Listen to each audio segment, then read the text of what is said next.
14th. It is 4:30 p.m. and we are convened as the Provo City School Board of Education meeting at 280 West, 940 North in Provo, Utah. We'll begin with a roll call and Jennifer Partridge, Board President. June Hills, Board Vice President. Melanie Hall, Board Member. Lisa Boyce, Board Member. Meg Van Wagenen, Board Member. Rachel Rue, Student Board Member. Ayla Shem, Student Board Member. Emily Harrison, Board Member. Carrie McCabe, Board Member. Devin Daly, Business Administrator. Wendy Dow, Superintendent. Okay, thank you, and we want to welcome all of our guests who are with us today and thank all of our support staff who help us make these meetings possible. Do we have a motion to start our study session? I move that we convene the study session. Okay, motion made by Board Member Boyce. Do we have a second? I'll second. Second by Board Member Van Wagenen. All in favor? Aye. Any opposed? All right, we are now in study session. And we are going to begin with our board member training, and I'll turn it over to Board Member Harrison. Thank you. I have nothing prepared. That's I had thought I was going to do it this weekend, and then we had That a is family right. tragedy, and so I'm so sorry. I will do it next time, if that would be okay. Sure. Okay. And that's not a big deal. Thank and you. I'm like, oh, whoops. I did read it, but I didn't prepare anything. Yeah. Sending prayers and good wishes to your family. Yeah. Thank you. All right. Let's move on to item number 5, our student travel requiring board approval. And who would like to start? So we're going to start with 10th View Dance to California. Go. Yes. Tara, right? Yeah, go up Yes, here. to the front. Yes, I'm Tara. Thank you for having me. You're just going to tell us a little bit about the trip, kind of your rationale for it, and then they're going to ask you any questions that they have. They've looked at Great. the proposal and everything. Okay, I have my phone with some notes to just That's go perfect. off of if that's okay. Yes. Okay, so for a dance, I believe that the 2 main locations if you're wanting to pursue dance professionally are 1, Los Angeles, and 2, New York City. Los Angeles, there's lots of amazing opportunities to take class from professional choreographers, professional dancers, attend studios in that location where these professional choreographers teach. And that's one of the main portion for traveling to LA with dance company. We'll be taking some classes at a studio called Millennium Dance Complex, Team Millie TV, Playground LA, and then another Millennium in Southern California.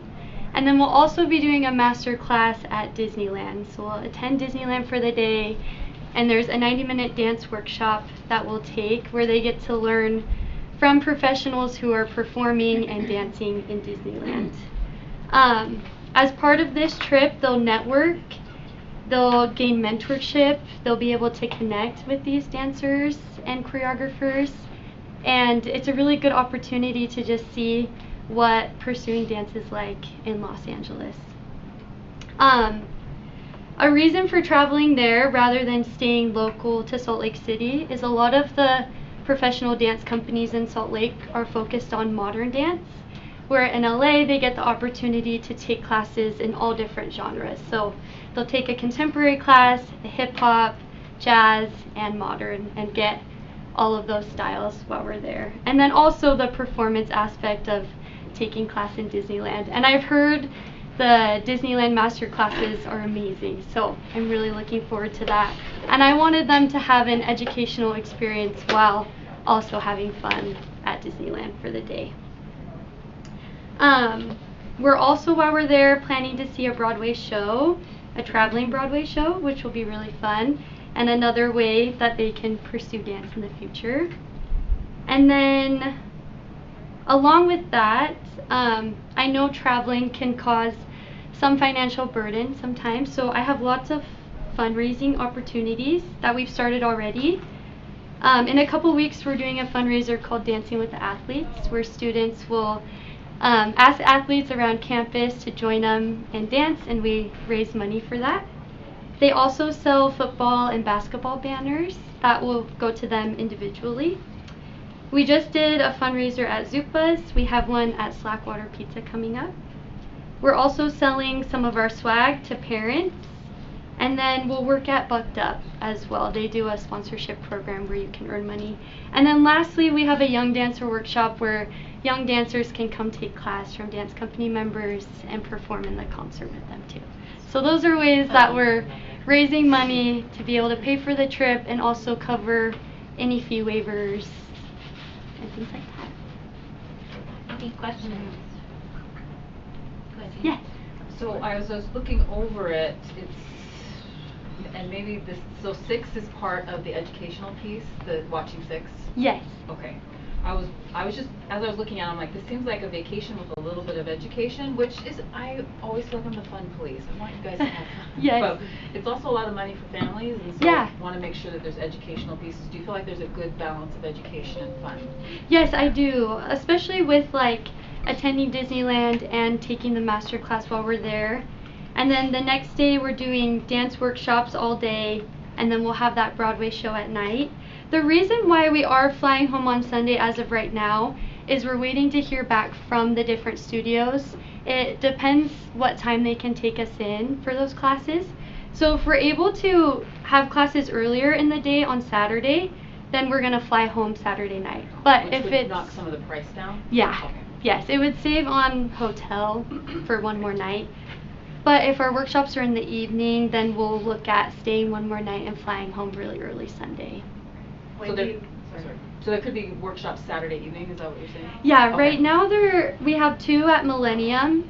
We just don't know what time they can take us just yet. So morning or evening, which will shift the itinerary a tad. When Yeah. do you anticipate finding out those times? I think once it's officially approved, the trip, I'm working with a travel agency and she does the reaching out. So I think within the next couple of weeks. are my Do I hopes. understand correctly that you did a similar trip last year? Yes. Okay. So is this any different than what you did last year? Different experience? For Yeah, you? last year we didn't do Disneyland. We only did master classes at the different studios. So we're attending 1 new studio in this trip and then going back to 2, but it'll be new teachers and new classes. So it won't be the same class and choreographer teaching. And then we didn't see a Broadway show last year, so that's added to the itinerary as well. So out of your 22 students, how many of them went on the trip last year? Approximately, Is it like half, most of them? yeah, I would say a little over half attended last year.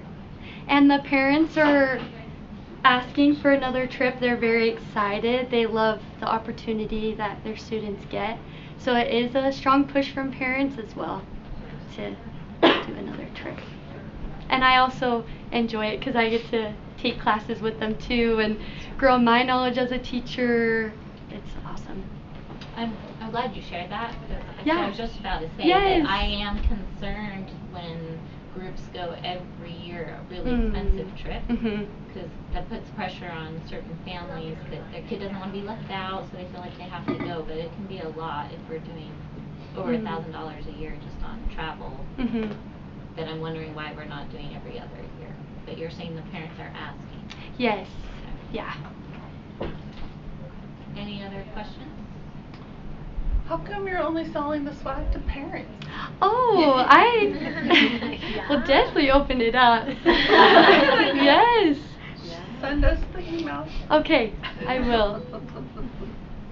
All right, this will Thank be on you. our agenda for business meeting tonight. Thank you so much for your time. I Thank you. appreciate it. All right, Provo High competition cheer, Megan. Hi, I'm Megan Galbraith. I'm the new head coach this year and I assistant coach last year, so I got the opportunity to go on this same trip last year and kind of learn the ropes. So this will be our 3rd year going to nationals. Our program didn't compete at all, and in the last 6 years we were able to go to state and then go to USA regionals, place there, and then nationals was our first year last year that we placed. We placed 2nd in our situational cheer. So that was super exciting for our program, and we're hoping to go again this year. We will be competing. The dates have changed a little bit where they do their game day category, which we compete 3 times for 3 different categories on that Thursday. And then on Friday we compete our show category, which is like the biggest one for competition cheer. Then if we make it to finals, then we will cheer one more time on Saturday for show. So most of it is cheer and a little bit of fun. We're hoping we can fit Disneyland in one day. The girls really liked that last year. We have about 25% that went on the trip last year, so most of our team is new, so they're very excited about that. We only take our competition team, so a lot of our girls that were on JV last year, this is their year to go, so they're very excited. A lot of excited parents that have been in the program for a few years that have been waiting for their chance to go too. We have a lot of families that travel down to support our team and make it kind of a family trip for their whole family and come cheer on their cheerleaders. So do you have any questions for me? Any questions? We're staying at the same hotel, same bus company, so it's kind of nice. We're just kind of doing the same trip, working with the same people. I have a question. So Yes. it says that you're either going to take a charter bus or airplane. So what will determine we that? looked into the cost. The cost is going to be better for us to take the bus. We took a bus last year. We felt like that was just better overall transportation wise, lugging all of our equipment. Because with an airplane, you worry sometimes about flight delays or flight cancellations, and then if any of your props get lost. So that's your plan then? Yeah, Take that's the our bus. plan is bus. Yeah. So when I submitted that, I was still looking at the different options, but I think we'll go with the bus again this year. We really enjoyed that last year. So it worked well for our team. Any other questions? I love hearing that your program is growing and Yeah, doing some really great super things. exciting. Okay, thank you. Okay, thank you. All right, next we're moving on to item number 6, and that is our Wasatch Wall update.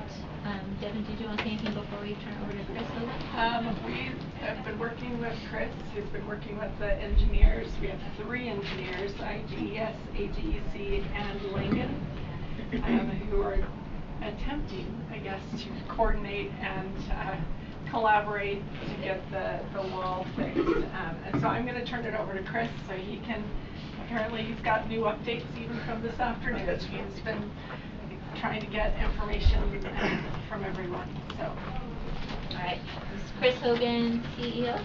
Yes. CEO. President and CEO of Hogan President. Construction. Okay, thank you for The being here. construction manager, general contractor for the project.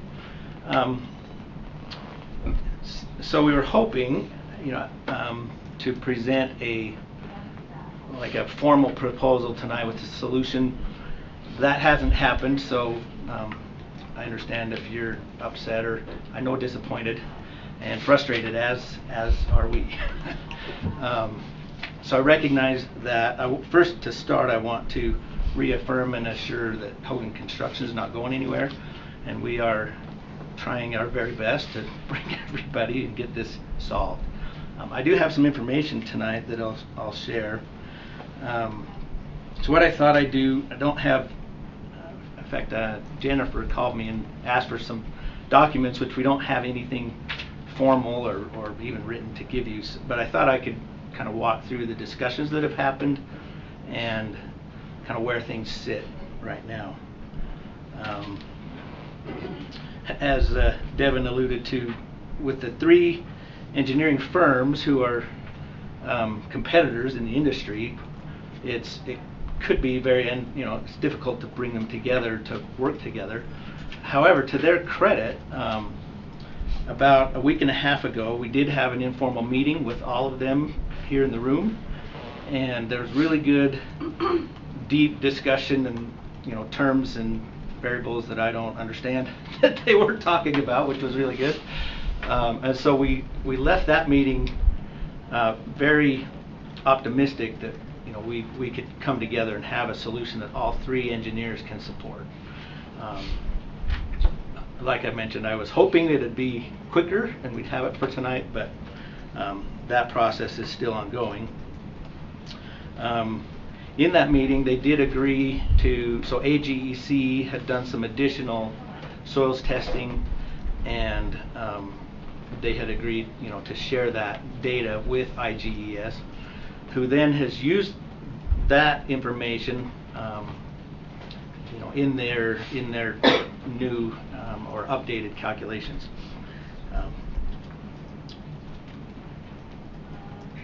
Let's see. Oh, also in that meeting, AGEC, I was really impressed.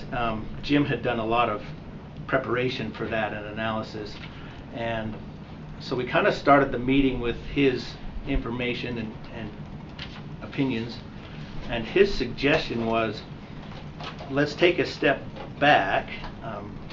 There have been so many proposals on the... Jim is with AGEC. Oh, Jim is with AGEC. Okay.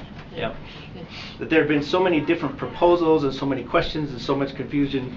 He says, let's take a step back, which I agreed with, and make a deep dive into the factors that contributed to the failure in the first place. We've kind of talked about them, but there hadn't really been an engineering deep dive into that. And then, so that, along with the information, the testing that he shared, is where the discussion has centered. And so what I'll share tonight, and this even just came as I was driving down here, is kind of a two-part approach. With the new calculations and verification of what they call the failure modes, their calculations show that putting the wall back with the back drain there's no concern about that. There have been discussions about the outside curve on the wall and how that affects things, and they calculated that, different levels of water, pressure, the fines in the soil, all those things they kind of took into account. And so putting the wall back with the back drain and the under drain is the solution for there. We all are anxious to put that back. So I don't know what you need, if you want kind of a formal proposal for that to vote on, and then I'll describe part two. So part one is, and I should say the location of where the wall was deconstructed was determined. There was a group that came out. It included IGES and HADCO, and the engineers and those involved. Jim, or the Langen wasn't on board yet, so he wasn't there. But looking at the failure and where the distress was shown, and then how far beyond that to deconstruct the wall. So there was a feeling that only the failed part had been deconstructed, but it's actually further than that, which is comforting and should be helpful. So the solution for that portion is to put it back as has started. It's basically to finish what has been started, and they have the reports and calculations to show that. We are waiting for AGEC to give their formal or their analysis response to that. I talked with Chris Garris from Langen on the way down here, and he said that he agrees, he can support this two-phased approach. He just needs to see it all in writing, which I agree with. So anyway, so that's part one. Part two, and that is the most urgent, and that will take maybe 3 weeks, depending on weather, to put back together, so that can happen fast. Can I ask about part one before you go to part two? Yeah. So basically, what we talked about previously was having I could be using all the wrong terms here, but a blanket drain underneath the exposed part, the deconstructed part of the wall. And so this is what everybody can agree on is we need a blanket drain under this part of the wall. Is that what you just said? Yep. Okay, so that's going to move forward no matter what. Yep. And Is then the a question blanket drain the same as a back drain? Yeah. Okay, Yeah. just checking. I don't, that's It better. may you just said refer, back drain, so I'm I not just an wanted to engineer, make but sure. that's my understanding. That's Okay, how I talk okay. about it. I just wanted to It may be that the blanket drains the bottom part and the back drains the vertical part Right. behind it. And is this where we're But- going, like, far back on both sides? Where the wall was deconstructed, has been reconstructed, Not kind beyond of roughly halfway.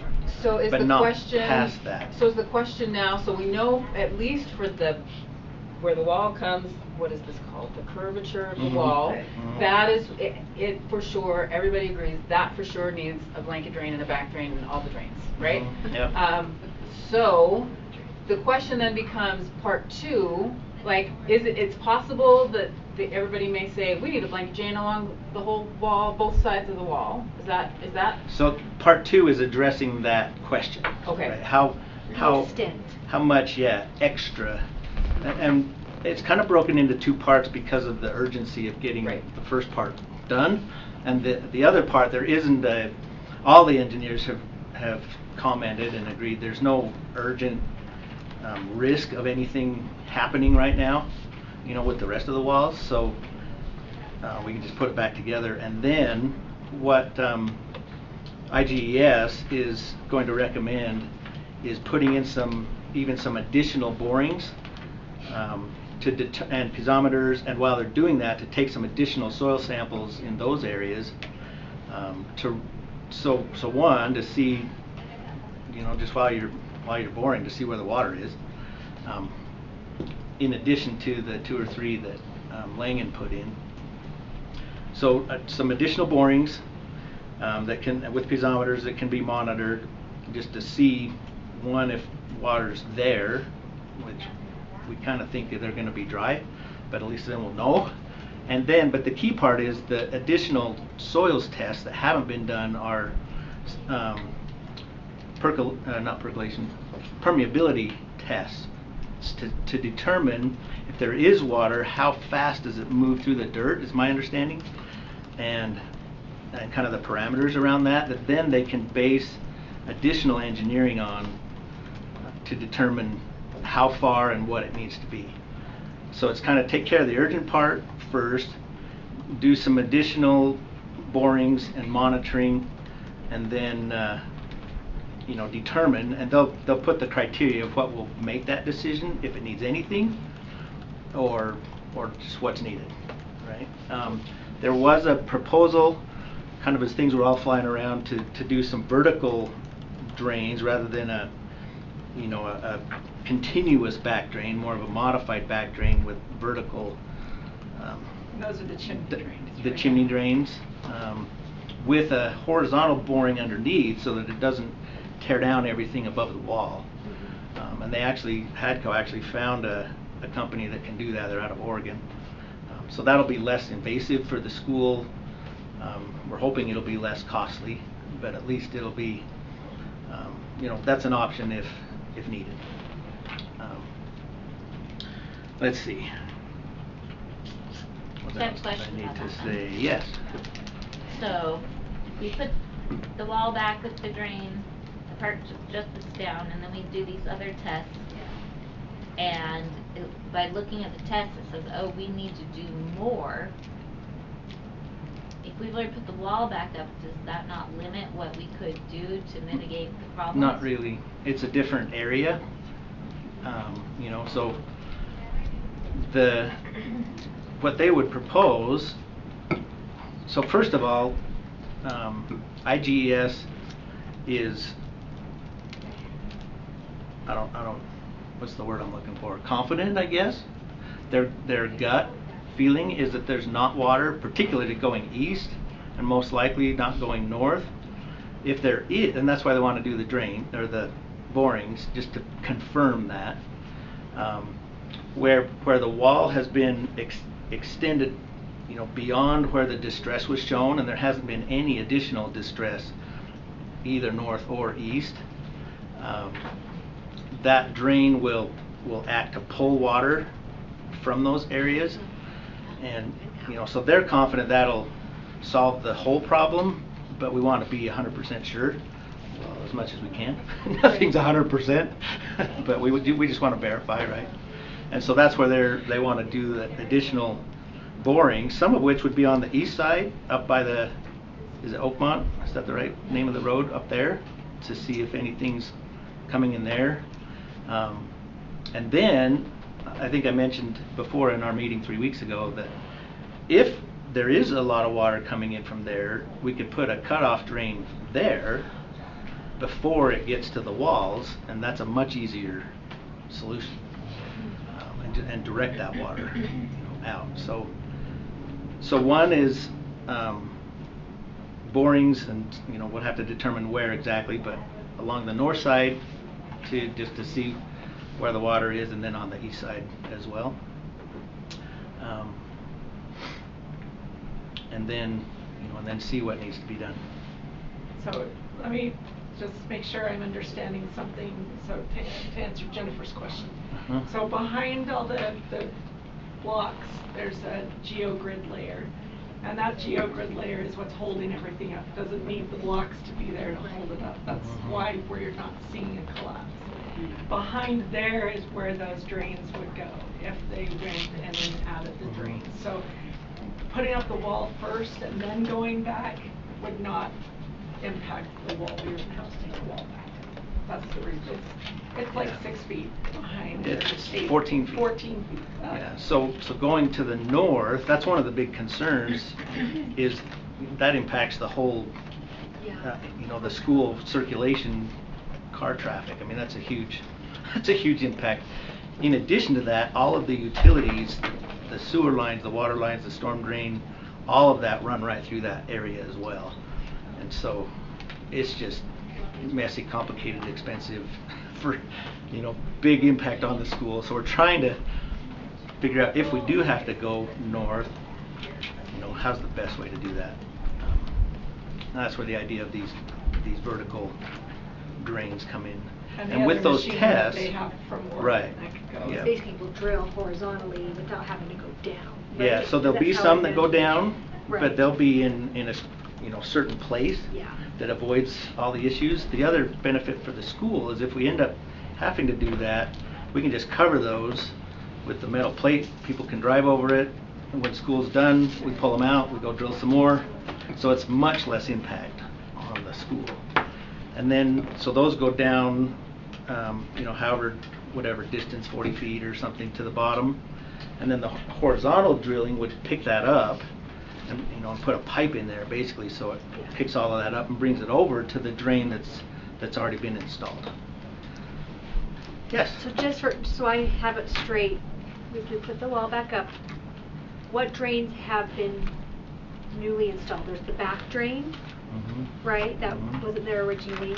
And there is a bottom blanket drain as well, just to the extent of which we've exposed, basically, not further. So those two things have been put in that are new to the. They need to be continued, as we continue up with the wall. Right, but they need to continue, but that's in place right now. Yeah. With the water, a lot of the rain that we've had, with what we've put in, have we seen an improvement? Like, I know the water's going out of the drain now. Oh, I'm just saying, like, we haven't seen any other failures from all. I mean, we had like one of the, what is October? I know, I've been waking up every morning after those.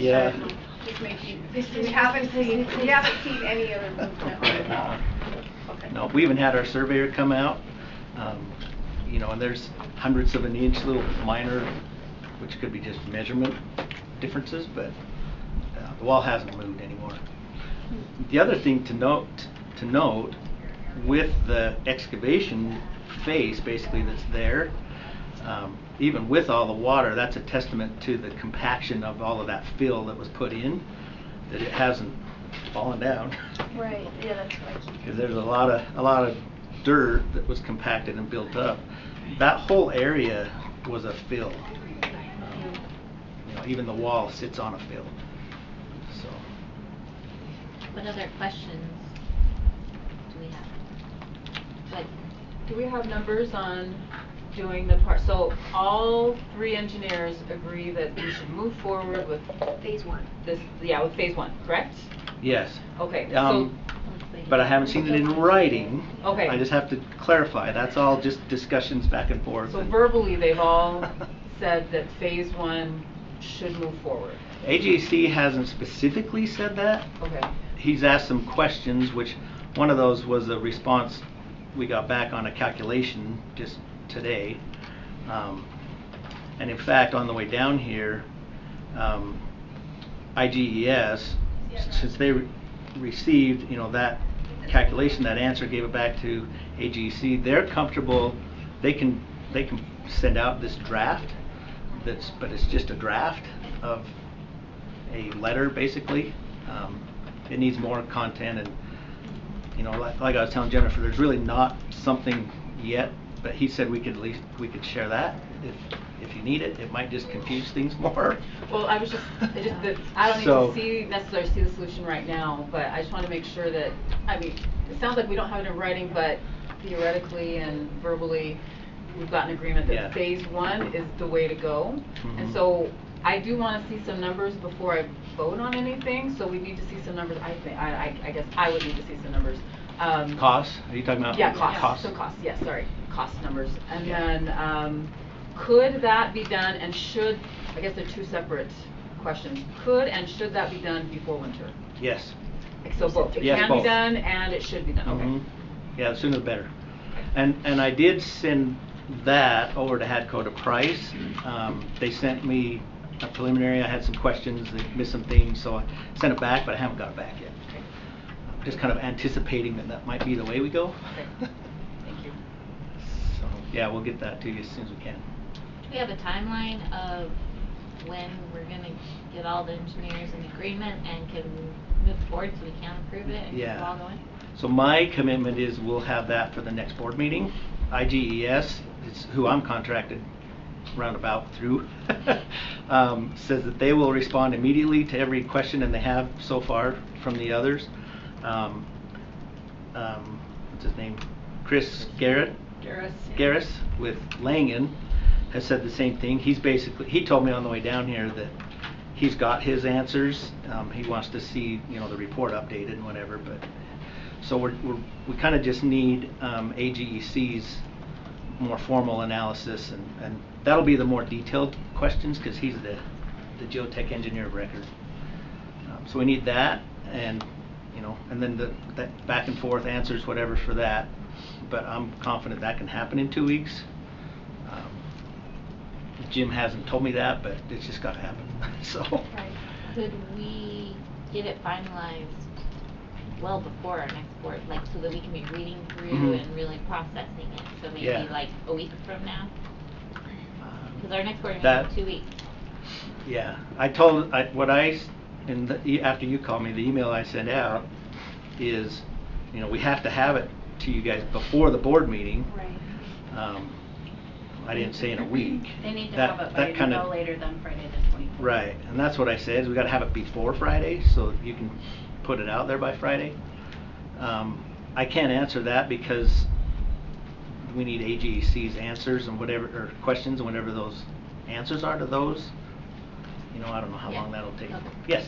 Yeah, my question is, you're saying back drain and blanket drain, but they're not the same thing. So I'm just wondering, are we talking about putting in a blanket drain or a back drain behind that wall? Both. So you would do both of them? Okay. So for me, this isn't the engineering definition, but for me, the blanket drain is the part underneath the, you know, behind the wall, but under it all. And then the back drain is behind it. It's vertical. Yeah. So based on but that, that's different than like those chimney drains that we saw. Okay. Yeah. Yeah, because those would be extending further. Right. Yeah, it's like doing that. What's in place now is the under blanket drain and the back drain up as far.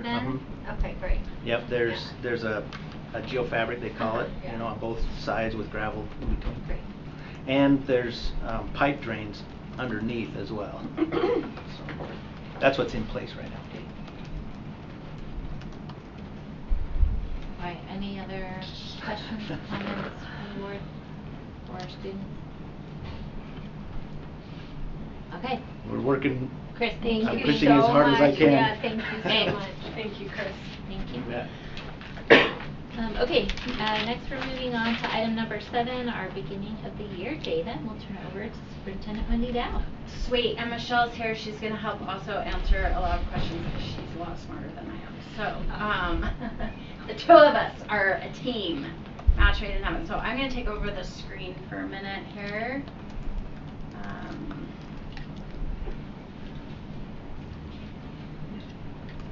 Excellent. Okay. So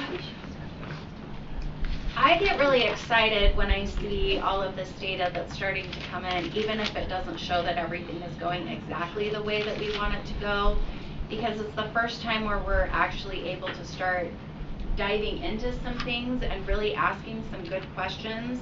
And we're really starting to see our teachers latch onto this and ask some really good questions as well. And our principals are really using their building leadership teams to direct some of these conversations. So I want to address, Lisa, you asked a question that you sent out about, do we need to adjust some of our goals from our strategic plan? And we'll talk about that at the very end. I also did pull out the slides on multilingual learners because it was just getting so long, and so we'll do that in the October 28th board meeting. I don't want you to think that we're not discussing that, but I just, for time's sake, I was trying to honor the time that we have. So I appreciate Michelle putting this in to just kind of show us where we are with our strategic plan. And in our strategic plan, our goal is we're using our end of year tests, so math, language, arts, and science, that's what the M, LA, and S stand for. We're trying to improve those by 15% within 5 academic years. So the goal is about 3% per year. Right now on RISE, we don't have our raw data yet on ELA. We should have that, I think, at the beginning of November. Is it even later than that? Officially January, but they have it. Okay, so I think it's over. Yeah. Can I ask why did it take so long to get that? So the ELA one this year was because there were these standards that got calibrated to new scores, especially the writing part. So it took calibration time to get all that done, and yeah, so that's fine. So it's a great question. Annoying, but a good reason that they've been calibrated. The Aspire, I did ask Nate about this because it does average the reading and the language components, and so we put both of those together. And then we have Acadience, and I think what's really important about Acadience is it measures the skill of reading and the ability of a student to access grade level content, but RISE is what's corresponding us to grade level content, like are they actually reaching those standards. Remember that RISE doesn't start going into effect until 3rd grade, and Acadience is 1st through 3rd, which is why you'll hear our 3rd grade teachers get a little frustrated because they're tested a lot in 3rd grade. Like it is understandable why there is some frustration that comes from that. We've been talking about that as a team. Notice we have our math goal was 46% on RISE, we're at 47. Notice Aspire being very low. That math is a struggle, especially at the secondary level, high school level in particular. Well, we can talk a little bit more about those pieces. And then science on RISE, we're at 50%. Again, Aspire. Remember that Aspire on science does not match the course that the student is enrolled with. So Aspire is talking about science in general as kind of a preparation for the science component of the ACT. I think there's 25% of the questions that are, if I remember right, earth science questions, 25% are physics, 25% are chemistry, and 25% are biology. So if I'm in a biology class, I'm getting questions on the other science subjects. Now that's not to excuse this because that is the case for everybody in the state. So everybody's in that position. But it is a reason why USBE is looking at changing the Aspire to an actual RISE test for 9th and 10th graders that will align with the standards. We always love that there's a moving target and we change the test all the time. But in this case, I think it's probably a good move just to be able to get that data to the teachers. Do you guys have any questions about this slide in particular? So it's not, it's not like we're standing up and cheering and being like, whoa, we totally beat our goal. That isn't what happened, but it gives us this starting point for discussion. And as we can start to see, when we were talking as an MTSS today, I was like, do we need to adjust our strategic plan goals? And the consensus is yes, but we actually need to make them more rigorous. And I wasn't expecting that answer, and I'll explain to you why that is as we go through this. So that kind of actually excited me. So. Okay, so Acadience reading. Do you want to? I'm just going to let you explain this, Michelle. Is that what RDG stands for? Reading, yes, it does. Okay. RDG stands for reading. Because when I saw that, I'm like, what? Another one? And ROGL, reading on grade level. Reading on grade level. Yeah, that's what the yes. We have a few acronyms here. So there were some things that I put in the in the data kind of cheat sheet that I sent to you. Just some really interesting points. Notice that we have some schools that are reaching 70% proficiency already. So that's the state target is 70% of third grade reading on grade level by 2027. And so that's a celebration for sure, but you also need to look at where their beginning of year data started. So if they're starting at 70% and they end at 70%, it just means kids came in at grade level, they left at grade level. That's awesome. Nothing to dismiss about that. That means they made a year's worth of growth, but they didn't make more than a year's worth of growth. And there's some question about, do we need to work more on how we're closing those learning gaps in the process? I really like to see some of the schools that have made tremendous progress. So when I look at, say, for example, Amelia, where you're looking at 31% coming in and ending at 48%, and then when you look at the actual numbers of students that we're talking about, that's also helpful, because you can have a huge percent increase, but maybe it's only a few students, so it's important to look at that. Canyon Crest doing some really amazing things. When you look at Lakeview, also doing some really incredible work there. We see our schools doing some incredible things, and then some others where we do need to look at it and say, okay, what do we need to do to help here? Is that because that grade level team had a bunch of interns? Is that there's less experienced teachers? Is there something else that's happening in that process? And what are some of the supports that we need to put in place there? You look at Westridge, 59% to 72%, like, and I'm gonna have Michelle talk a little bit about Westridge's goal setting sheet, because that was an incredible process when she showed that to us today. What I really love is this graph over here on the right, which talks about our students that are reds and yellows. So they're coming in below benchmark or well below benchmark, and they're making above typical growth. And it's important to look at both the percentage but also the numbers of students involved, right? This is where our gap is closing. We cannot move those proficiency rates unless our students are making above typical growth. And so that those last two columns on the very right, we sometimes get caught up in, 82% of our kids made typical or better growth. But if they're still coming in below grade level, they're still below grade level, moving in if they're only making typical growth. That's why we want it to be above typical. Go ahead, go ahead, Michelle. I'm gonna let you. Yeah, please go out to the front. That first chunk there. Just go out to the front. They're reading on grade level proficiency. One thing, I know Lisa, you'll know this language, but the state determined that the reading on grade level marker is blue. So it's on Acadians, you know how we do red, green, yellow, or the four colors, red, yellow, green, blue. So these are blue students who were blue at the beginning of the year and the increase of blue. So it's very exciting, and sometimes the number, when we drill down on the data, the reason we want you to see this is because when we drill down on this data, the students who are moving are often the green students who became blue. So kids who were just below grade level, who became grade level, which is awesome. We want to celebrate that. What we're not moving are the kids below level into that category often. So, Lisa. Yeah, my question about that is, like, when we look at the test scores with those color columns to parents, green isn't usually just below grade level in people's mind when they see that. They think green is at grade level. Yeah, it's at benchmark. It's not grade level. Right. Yes. So that's the language I think is tricky, and I'm just curious if you know why the state uses for reading on grade level that highest column only for their cut score. It really was calibrated quite carefully with Lexile levels and actual reading Lexile levels. Green is benchmark. Okay. You're the lowest level of okay. Okay. That's what green has always been defined as. We've used the wrong language. Some people have used the wrong language to equate that. I just think in people's minds they see green as like, I'm on the right side of this, I'm fine. Yeah, and it does mean you're fine. Right.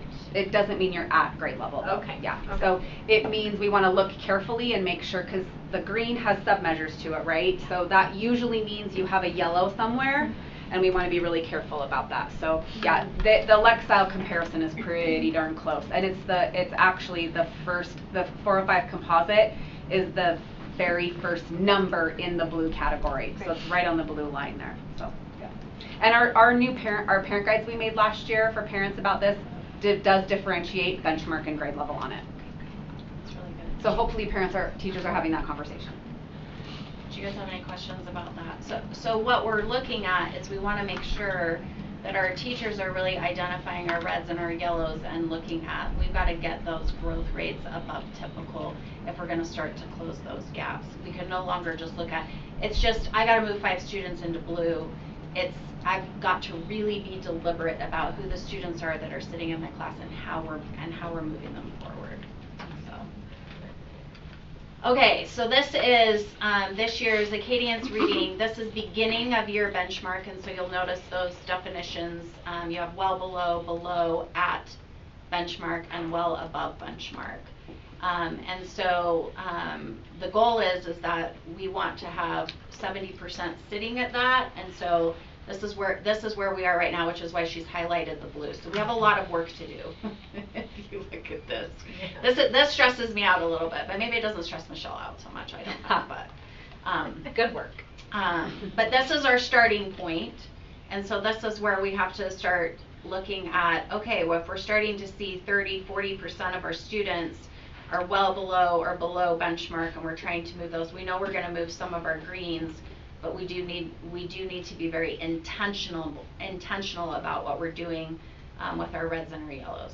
So one of the things that Michelle and Nate showed us in our MTSS group is the teachers can log into the actual platform where all of these scores are, and you can actually start to see how much you have to move a student on a particular measurement to actually get the student into that area. So you start to recognize, oh, my kids just have to go from reading 10 words of, you're going to help me with this, 10 words a minute, 19 words, whatever the example was that you used. And then everybody was like, oh, I can do that by the end of the year. And so they're like, I can move 2 students in that category, and that became very doable to them. Whereas before we were just like, you got to pick 5 kids and you got to move them. They didn't know which 5 kids to move. They didn't know specifically what skills they were looking at. And now this allows us to drill down very specifically about what has to happen and the individual goals. So now we're looking at individual students in this process rather than just a grade level or a school as a whole. Did I say that? Pretty well. And looking at not just individual students, but their individual areas. Yes, and those address. Yes, that's correct. Yep. And then you're making sure you're putting them in the right interventions, and you're doing the progress monitoring and all of those pieces tied to it. Can I ask a question? You bet. Let me go back? Yeah. Yes. We know that it's really important through K through 2 especially to get reading down and get that kids up to grade level. Are we finding that it's harder with kids at 4th, 5th, and 6th grade to get them to blue? Mm-hmm. It's much harder. Yeah. So it's much more difficult. So if we look at a goal setting sheet in a minute, when you do the goal setting process with kindergarten, it will look like for most kindergarten classes, even you can see the number here with the school at 11%. That could feel very overwhelming for a teacher to think I have to get 90% to be proficient by the end of the year. But when they see what skills they can target, it felt manageable to look at it by skill, not just by 90%. Yeah. And that happens in kindergarten a lot, where that number, you're looking at 80% here, 60% here. But in 4th, 5th, and 6th grade, it's way harder statistically to close that gap and move it. So it's reasonable statistically for Franklin to get this to be 100. It's less reasonable to get that 6th grade group to move to be 100 because the gap is so big to close. So yeah, much harder, much more. And that's why you see the state really focusing on trying to get everyone on grade level by 3rd grade, because we recognize that challenge becomes much harder. So if these kiddos can't access text, this example here at 25%, whatever that is, they won't be able to access the RISE assessment, right? So that's the rigor, they can't access it. So that's what Acadience tells you, is they can't. And you can go down this whole thing and see every school has those kids who can't access that. Has students who can't access grade level standards. So that's a huge concern. Okay. So our current support for reading, We do monthly professional development with the principals, assistant principals, coaches, and Title I coordinators. More acronyms for you, Terry. Teaching and learning, continuous support, continuous school improvement, and research and assessment and SPED. And just really trying to dive into what the data look like and what's happening is teachers are showing up in an assistant principal's office and saying, okay, this is what happened, help me figure out what I'm supposed to do with this. And the assistant principal's like, well, let's get the coach in here and let's figure this out. And let's call Jerry and let's call, we're calling people from the district to come and help with those processes. So we do have a common goal setting process, which we're gonna show you. And then we are asking schools to use common data sheets so we can track the data with each school. That does feel like a heavy lift for some, but our principals have been able to kind of chunk that and help in some cases. Michelle's been really great to help teams that have felt maybe overwhelmed about like a massive spreadsheet about how they can break that up and make that manageable.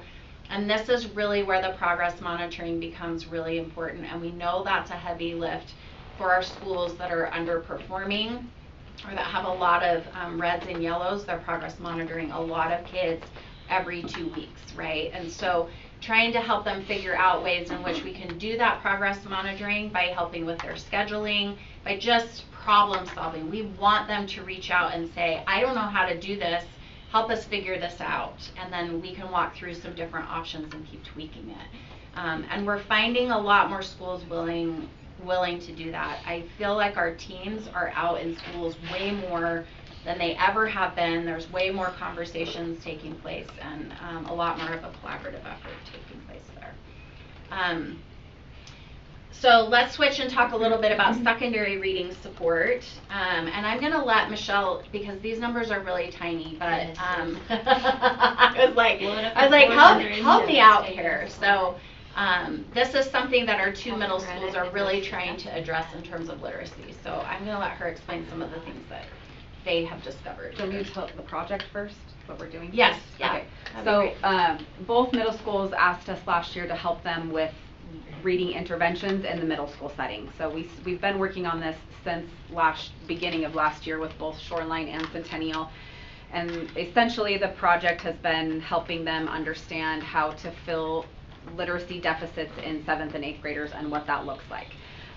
So we spent last year doing a lot of what could this look like in middle school, what could it look like in your current systems, and ended the year with a plan going forward to this year. And the plan essentially was we probably need to have some reading classes for these kids where they continue what they've been getting in elementary school.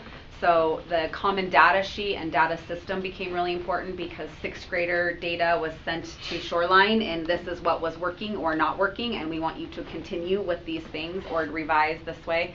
At both middle schools. So both middle schools have a little bit of a different plan, but generally have a reading intervention class of some sort.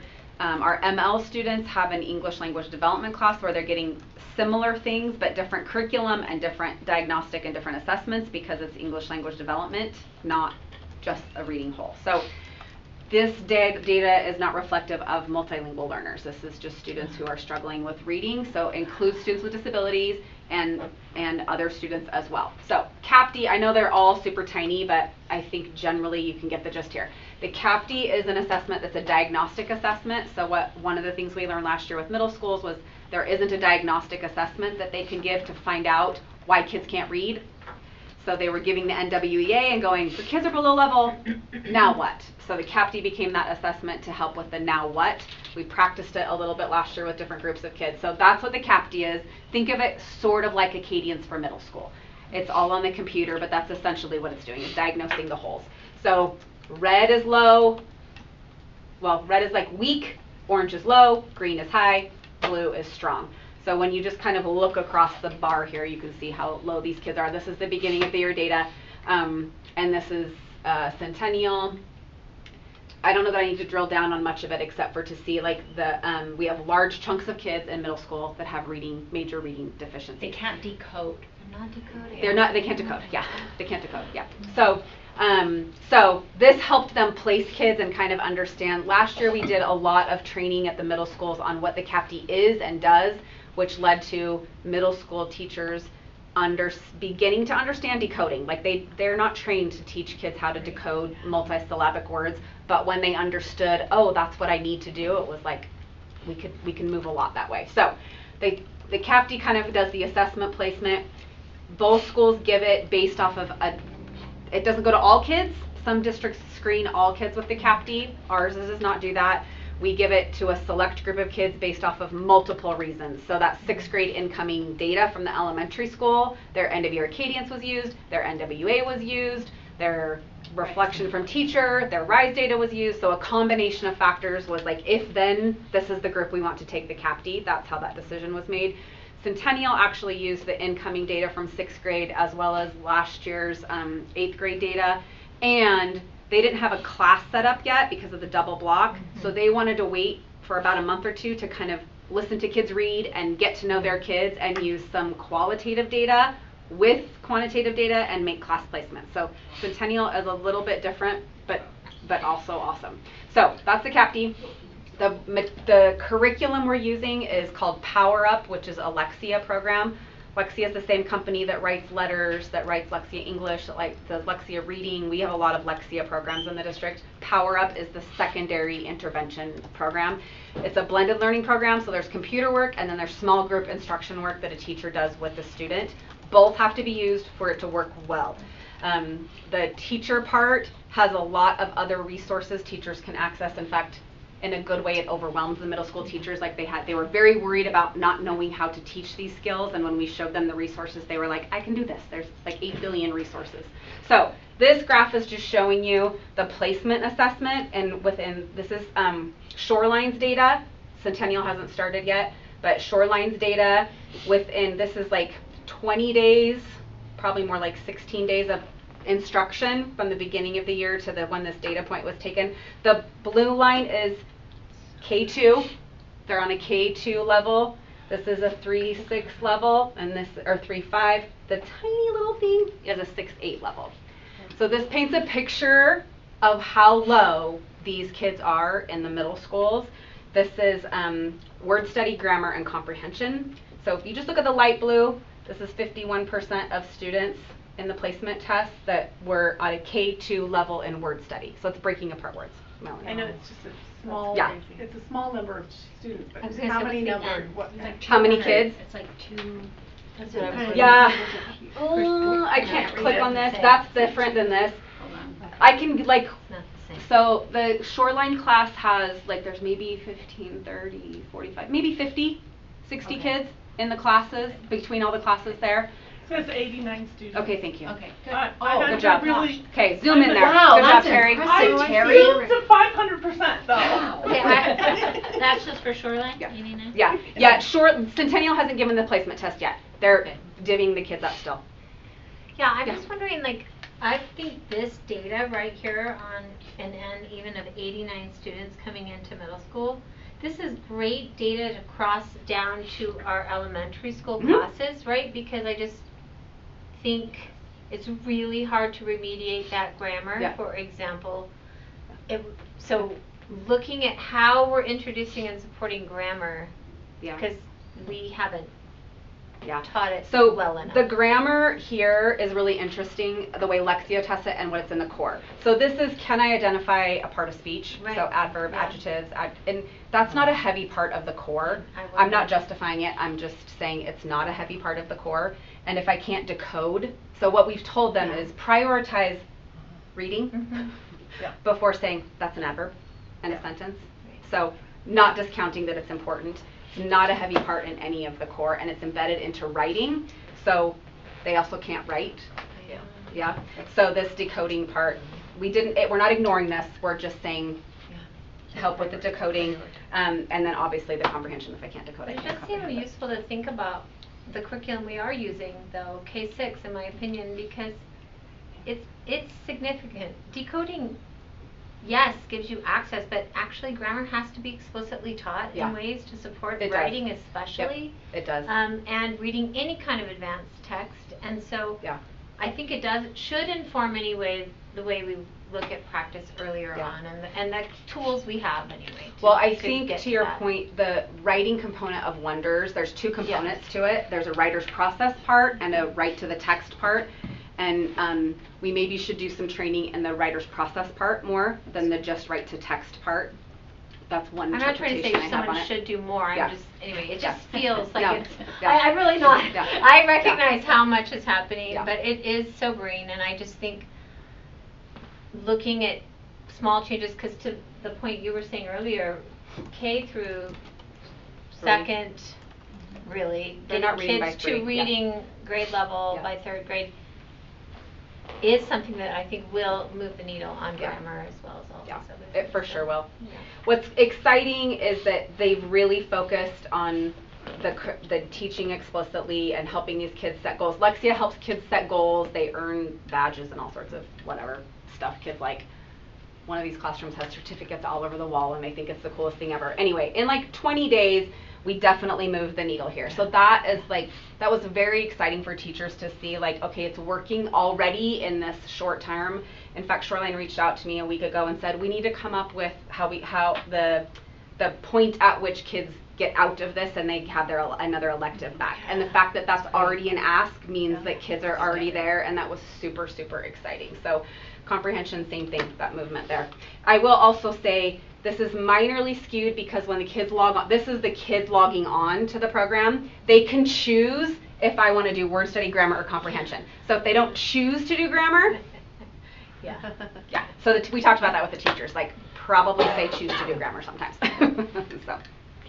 I know, having gone to some of Timfu's meetings, that they're also focusing on reading. Do they have the same Lexia resources, Power Up resources for their teachers? So Timfu chose to purchase Power Up many years ago, probably 3 or 4 years ago, and I'm not sure how they're implementing it. They haven't been part of this project with us with secondary MTSS literacy. We went with middle schools first, who were not having anything. Timfu has had this reading class there for a while, so I know they have the materials for Power Up and Lexia. I'm not sure how they're using it. Okay, and I meant to ask the question for all of our high schools. So are we doing anything with our high schools? Not with Provo High. Provo High chose, when we talked to them about it, Provo High, because they have that Elevate grant with their multilingual learners and all the strategies they're doing with that, they felt like that was such a heavy focus for them this year. They didn't want to add another thing in their system. So Okay. I would anticipate probably using CAPD a little bit there. It's so significantly off grade level when you get to high school. When you can't decode, you're talking a whole different. Middle school, we can kind of be like, okay, it was working in 6th grade, we kind of got you, but in high school, totally different ball game of what we're doing. Yeah. Okay, was that all you wanted me to say there? That's great. Okay. So let's just kind of recap some of the different processes that we have in place for secondary students.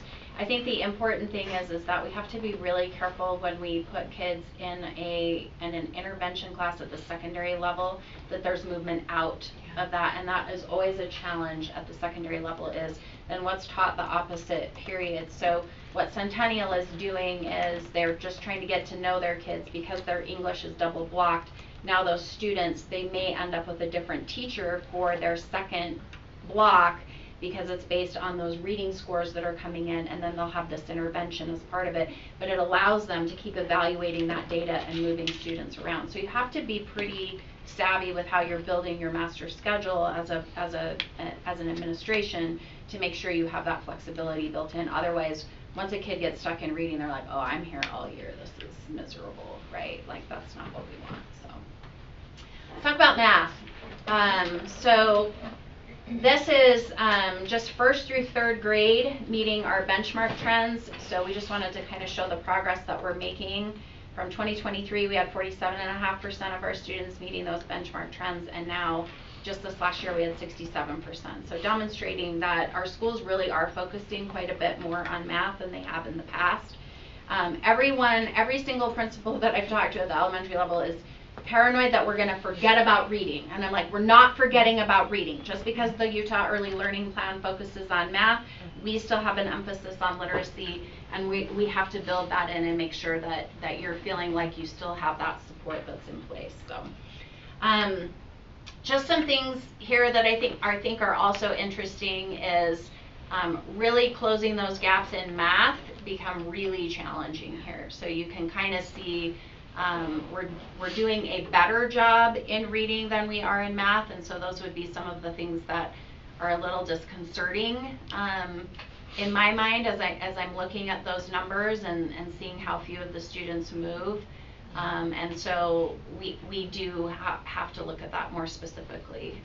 Michelle, do you want to add anything to that? No, I think that's good. I think Okay. we've learned a lot from reading to help us with math and how we address the learning gaps and skills specifically. So I think I'm those are really low, and also I see good movement moving forward. So one of the things that was really interesting, I was at Provo Peaks and I was just in Ryan McCarty took me into second grade team, and I went from one class to one class to one class. It was very clear that they were collaborating. And what's fascinating to me is when I go from elementary school to elementary school, they are covering the same things. Like, they are following the curriculum. Like, anyone who's telling you that that's not happening, that's not accurate. That is not what I am seeing, because I can go between elementary schools and they were learning how to do how to write math problems in expanded form, and how do you do it in this way, and then how do I draw it, and what does that look like. And then I went to second grade at Canyon Crest, and it was like, oh, they're doing the same thing. This is amazing. So I'm really impressed with what they're doing. I think we also need to make sure that our schools, like for example at Franklin, where teachers are feeling like this pacing might be too fast, like what do I need to do to help support the students, that we're helping them figure that out together, so they're not left alone to make those decisions, but they know that they can make those decisions and use that professional judgment in that way. So we still have a lot of work to do with math.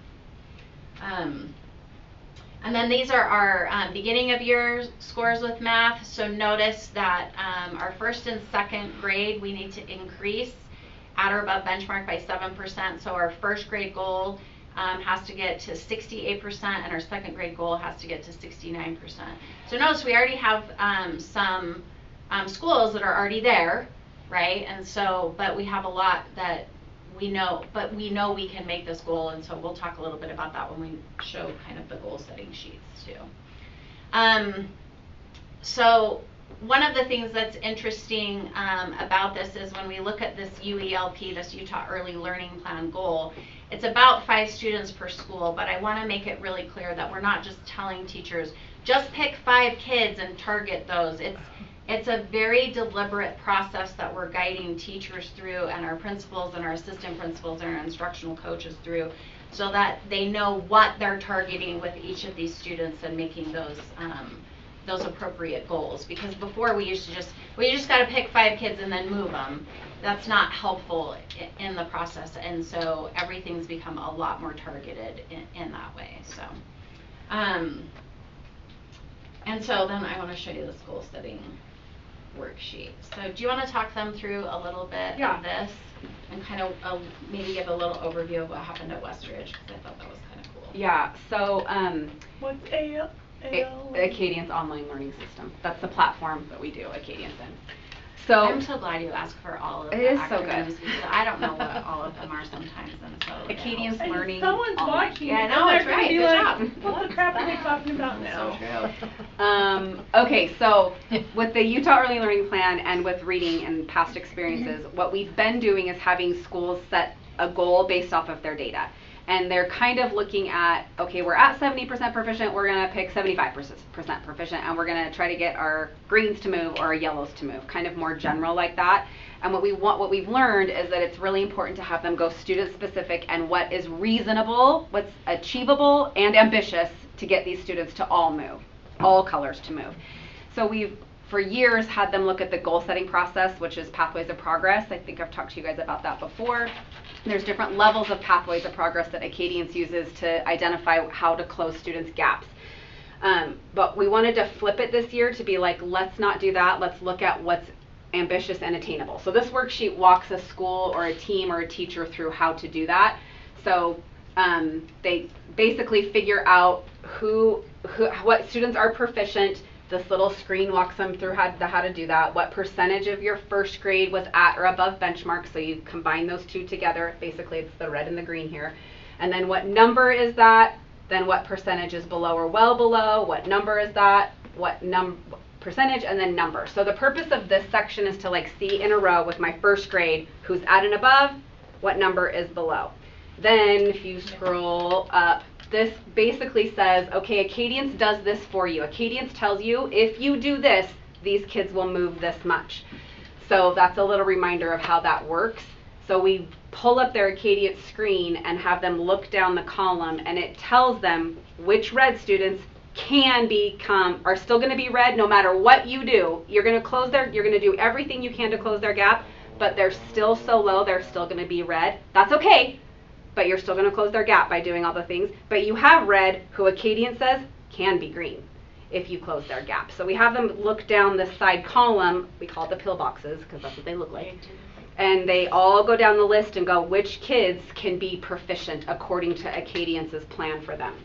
And have them count up how many kids is that should be proficient by the end of the year based off of the goal setting that they recommend.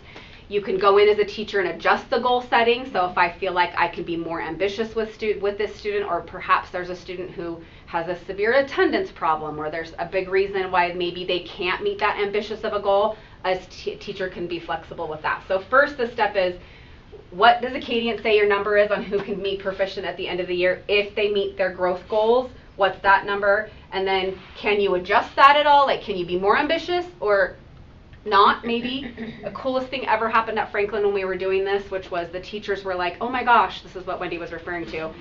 When we showed them the goal setting box, it was 0 words per minute at the beginning of the year is what the student got, and the goal was 19 words per minute to help the student be still red but meet their growth goal. And by just increasing it to like 3 more words per minute, it made them be proficient. And the teacher was like, well, I already have them reading 10 words and it's only been a month of school.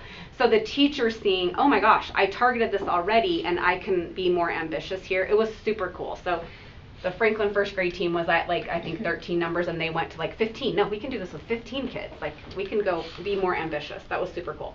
So then they just took that number and divided the percentage. So our UELP plan as a district is increased by 7%. I just gave you reading examples, but the same thing applies for math. By 7%, but really schools can be more ambitious and do like 30% increase or 40% increase or 25%. But if we as a district said, hey everybody, increase by 30%, I think I would give everyone a heart attack. Yeah. But when you drill it down this way and then go student by student by student and see what is the goal setting look like for each student, it has made it very achievable and attainable with good conversation about why. So that's our worksheet that we're doing for reading and math with we've done it with every admin group, and then teachers will be doing it with their principals. So. Can I ask a question? Mm-hmm. I'm just thinking about if I'm thinking about like I'm working with these kids to make this much growth and they're still red, somehow that might frame that in my brain like I didn't do the same amount of work, yeah. or this student didn't achieve as much as a kid who moves from red to a new color. Mm-hmm. And so I guess I'm just trying to think about how to make sure that both, if I were the teacher but also the student, that growth is celebrated the same, whether you change a color lane or not. So it's focusing on the growth, right? That you're above or well above growth and not focusing on proficiency. I mean, this is all focusing on proficiency, but the only way you get there is growth. Is if you focus on the growth, right? And what's cool about Acadience is that it pops this little box up and tells you exactly what to work on with letter names and sounds, with word count. So I think teachers feel, even with math, it does the same thing. How many more words you need to get, or how many more problems you need to solve in a minute. So I do think teachers understand exactly what you just said. Yeah. And the way that they're celebrating with kids, like even if you look at like Franklin, where they're doing like cookies, you know, and stuff like that, that it's really celebrating their growth. And so they're setting a goal, and it's not about did I change the color? It was just, this was the goal that I was set, and it puts them on that growth trajectory. And so that's what's I think really powerful, because the kids are seeing that too. So, and they get cookies, which is always good. Always good. How much more do we want to take? I'm going to be fast with policy, so I don't think policies will take I was going to say, this is super important and good discussion. But, Okay. Yeah. Well, if you want me to save Yeah. this for next time, I'm happy to. I'm fine to do Okay. fast Okay. policy. Okay, sounds good. Yeah, nobody wants to talk about policy. All right. Melanie does. She's really excited about it. Yes. So NWEA, so one of the things that we're really focusing on with NWEA is helping teachers to understand that NWEA is, you're not going to teach to the test. It doesn't test your standards. It's testing you on a trajectory of where you're going to be, and kind of is looking at your growth overall and the impact that a teacher is having across the course of a year. It also is a predictor of how proficient you're going to be on a state summative assessment. So it can give us an idea of, will this student be proficient? And if we want them to be proficient, we need their growth percentages to be at a certain level. So students who are going to be proficient on state summative assessments need to meet typical growth or better, so they need to be in that 40th percentile. But if the NWEA is predicting them to be below proficient, then we need that growth goal to be in the 60th percentile or better. So that's what we're trying to help teachers see as they're going through this, and that you're not going to teach to the NWEA, but there are some really profound things that come out as a result of this. So when we're looking at this particular graph, these are students who are below. So this is district progress toward meeting growth targets. These are students, percent of students below predicted proficiency, but they met their growth targets. So if they're hitting that 60th percentile, then this is telling you how many of those students are meeting that growth target, and that gives us a proficiency level. So if we can increase that number of students that are meeting those growth targets, it will increase the number of students that are proficient on the end of level assessments. Remember that it's very much, there is a high correlation rate with RISE, not so much with Aspire Plus. So remember that that went down for 9th and 10th grade. And you'll see that because you'll notice on math it says, oh, 64%. And then when we look at our proficiency rates on Aspire, it's not really actually showing that. So the correlation rates for Aspire are a little bit lower in that process. So that graph on the left gives you the percentage, but then the graph on the right gives you the number of students, so that we know. This is the students who are above, so percent of students above predicted proficiency meeting their growth targets. So they're in that 40th percentile, gives us those percentages there. And this is just tracking it over the course of last year. We are just about ready to close the window on NWEA. We had some rostering issues at Provo High School with some of our students where the teachers couldn't get in and roster the students appropriately. So we haven't gathered all of that data. I think TMPU has most of their data, if I'm remembering right. I'm pretty sure that was the case. And so so at the high school level, we had some lower numbers as a result, but we'll be looking at that data in the next couple of weeks to kind of guide those discussions. But you'll see that teachers have already asked about that. What's really important about this is to help our teachers, and this is what our professional development day is focusing on the 21st. So we're not having the teachers come to a district-sponsored day. Every school is running their professional development day. They are focusing on their school improvement plan, and they're focusing on this beginning of year data so that teacher teams can make goals and identify what they need to do in their classroom to meet their goals and to support the school improvement plan. What this does is the NWEA is predicting that end of level exam proficiency per student and then allowing them to kind of track that progress. The most important part, I think, of NWEA is it determines if the way in which the teacher is assessing the student is actually rigorous enough. I can, as a teacher, design a formative assessment that every student can pass. I also can design one that every student can fail. How do I know if that assessment is actually matching the rigor of that exam? The NWEA supports that in that process. So we are walking teachers through different scenarios. So let's say only 20% of my students have, say, an A or a B in my class, and they're meeting those, they're passing their formative assessments in my class.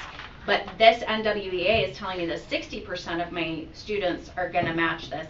It suggests that I'm purposefully designing these formative assessments to be more rigorous. And we know sometimes, sometimes we pride ourselves on being really tough on kids and we make our class really hard or whatever that might be. But it helps us evaluate that And that's where your PLC can come in and say, are we on track with this? And are there some teachers where we need to have them adjust that? And then it also identifies what we actually need to do with Tier 1 instruction, not because we're teaching to the test, but do we have a student who actually is scoring above proficient but their growth levels are low? We've got to increase the rigor for that student. We've got to be doing a lot more to challenge that kid. What does that look like? I have a student who is, say, for example, scoring lower than proficiency rates and their growth is really low. I'm not providing the right scaffolding and differentiation that needs to take place. What does that have to look like? And then I might have a student that isn't reaching proficiency, but their growth is high. So what are some of the strategies that I can do to push those proficiencies higher? So those are the things that we want the teachers to dive into, and they look at these scatter plot details so that they can see where are the growth levels. Because it's really easy to say I'm an awesome teacher if my kids come in at 60% and I know that they're going to be proficient on the end of level exam. But if their growth rates are low, that means I'm having not very much of an impact on that kid. But if those proficiency rates are high and the growth rates are high, that's where we want to be. And we also want to celebrate, to Lisa's point, those teachers where the students are coming in below grade level, but those growth rates are really high. That's the real celebration in my mind, is when a teacher can move those students. That's when we're starting to close those opportunity gaps. So we walked our principals and our assistant principals and our building leadership teams through everything for, Jamie, stop talking for a minute. No. Okay. Shut off. That's good. Oh, shut off. That's okay, we still have you too. Right, Bonnie? Yes. Okay, good. Didn't shut off any executive meetings. Okay, good. And I think I'm just kind of excited that the teachers are going to be spending the day with their schools, and that we're actually having teachers who know what the school improvement plan goals are, and they can start to say, oh, this is how I actually support this. This isn't something that just the language arts teacher does, or this isn't just something the administration worries about. It's something that we all need to own in this process. And so that's what makes me pretty excited about it. So, questions? Anything else you want to add, Michelle? My only thing I would add on the secondary project is one of the coolest things that happened was the secondary teachers realizing that in these reading skills classes that the ELA content teachers and the other content area teachers need to know what skills those kids are working on in the reading intervention class, and that has been one of the coolest conversations to have with secondary. So they really aren't working in isolation to do solve the problem on their own, which is super cool at both middle schools, I think. So. And I think that's really a next step as well, because what's been happening is when you put in place reading intervention classes at the secondary level, it's not translating over into improved performance in their core areas. But if we can get those teachers to be recognizing, oh, this kid can't decode, we need to kind of help with that. What does that actually look like? Or I need to build some background knowledge because they don't know what this is. They don't have that experience behind them. I need to front load this vocabulary better. It really supports the student much more.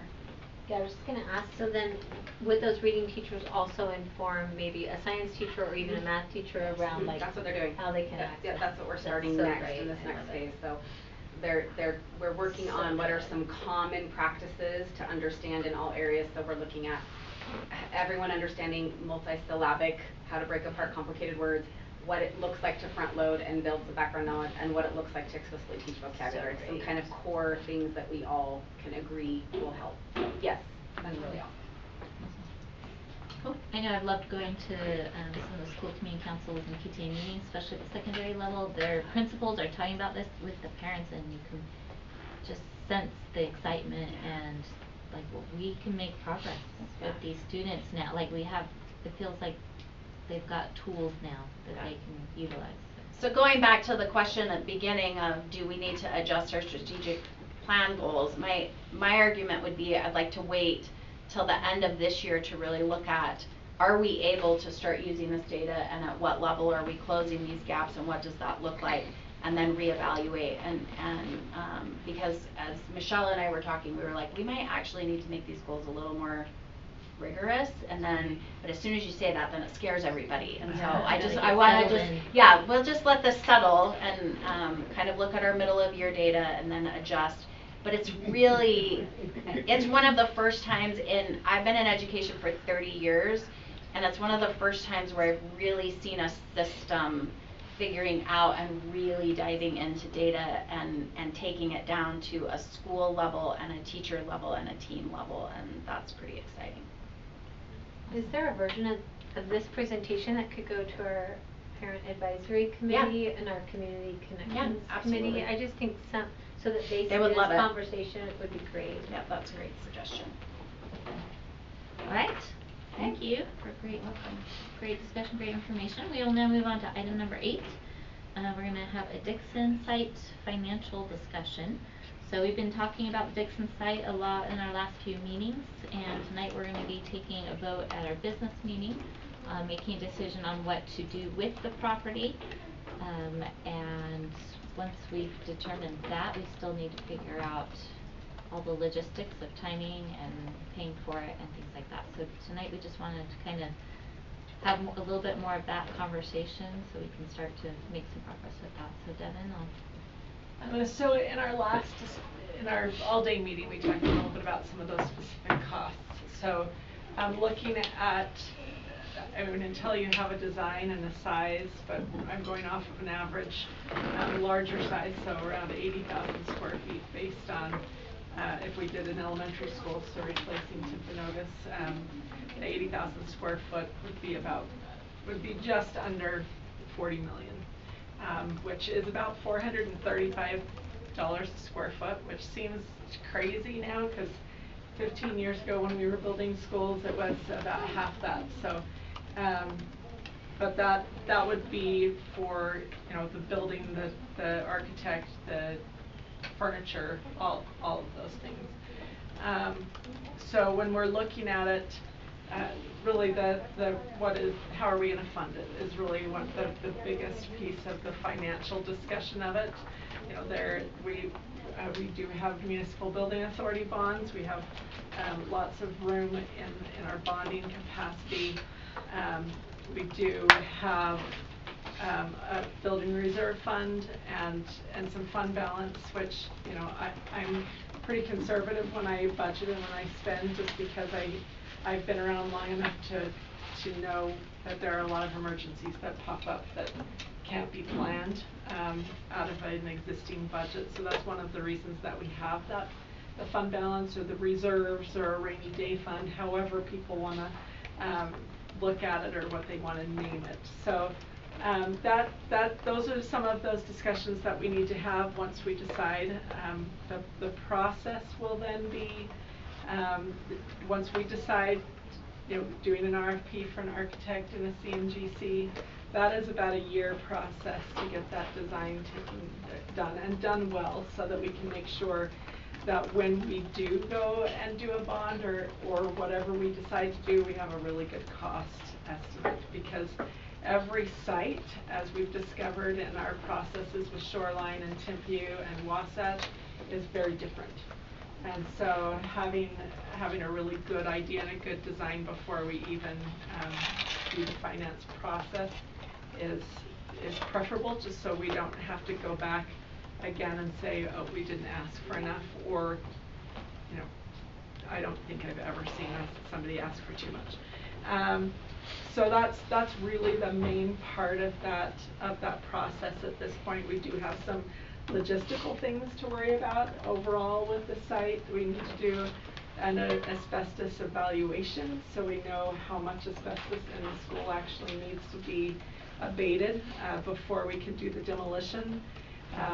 I know there's always a little bit of worry about air control or air quality. The air quality in the school has been tested many times. There is no issue with air quality in the school. So when they come in and do the evaluation, they look at the walls and floors and figure out where the asbestos could be.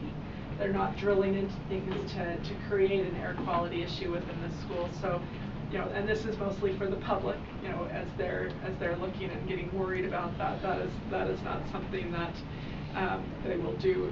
They won't be stirring the hornet's nest, you know, for lack of a better term.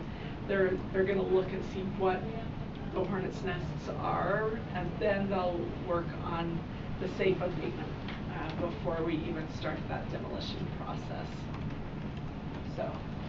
So it takes about a year to actually like break ground on something. Is Correct. that you're saying? When in that process, because we have talked previously, back when we did the Timpview MBA, that bond, we said, and we have intention to bond to do the Dixon site. But when would we actually, like how soon in the process do we need to formally do that? And then when would it affect our taxpayers? It is a great question, and one that after the experience with the Timpview and now, you know, the cost overruns we're already having with the design that we're working on right now, we want to have a really good design and a really good design build bid, not a full bid. We don't have to do that. That doesn't take nearly as long as a full design bid. But at least we can have a good idea. I mean, you can usually have that within six to 7 months. Before we would officially do an MBA or something. Yep. And depending on how we did it, I mean, and what the timeline is of the build, do we wait until, do we use fund balance for a certain point in time and then bond for the rest? So it's really, it all kind of hinges. Well, one thing it hinges on is the cost of Timpview, and then the other thing it hinges on is what the estimated cost of that, of demolition, of getting the site ready, and then building. And we expect to know final numbers for Timpview December 18th. December 18th. Okay. All right. What questions do all of you have? As we will then consider, as we're moving forward, the answers to our questions, right? And determining our exact plan.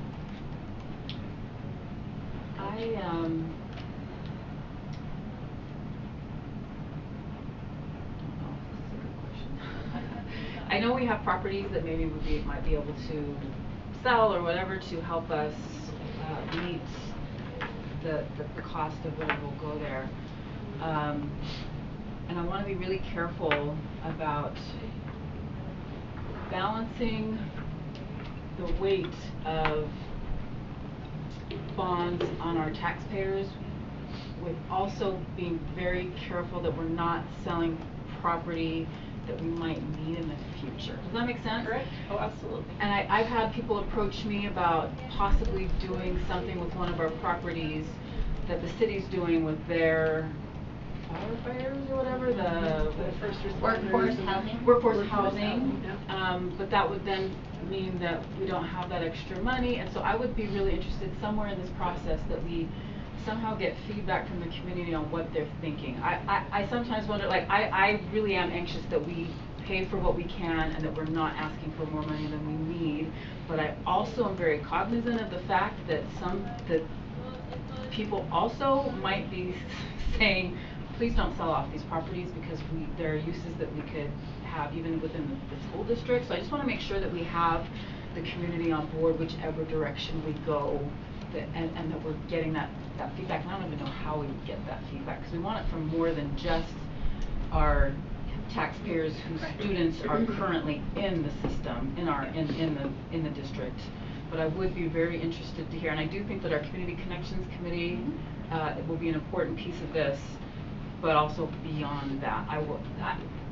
So I'm not asking for anything specific here, except to say as we go through this, I would really like some public feedback before we commit to selling any of our property, because I want to make sure that we are not selling it thinking that the public wants us to do that, when in actuality they would prefer that we do something. Does that make sense? Correct. Oh, absolutely. And I think one of the first things that I learned many years ago when I started working for a school district is you can't buy property once you sell it, especially in a school district that doesn't have a lot of empty land, you know.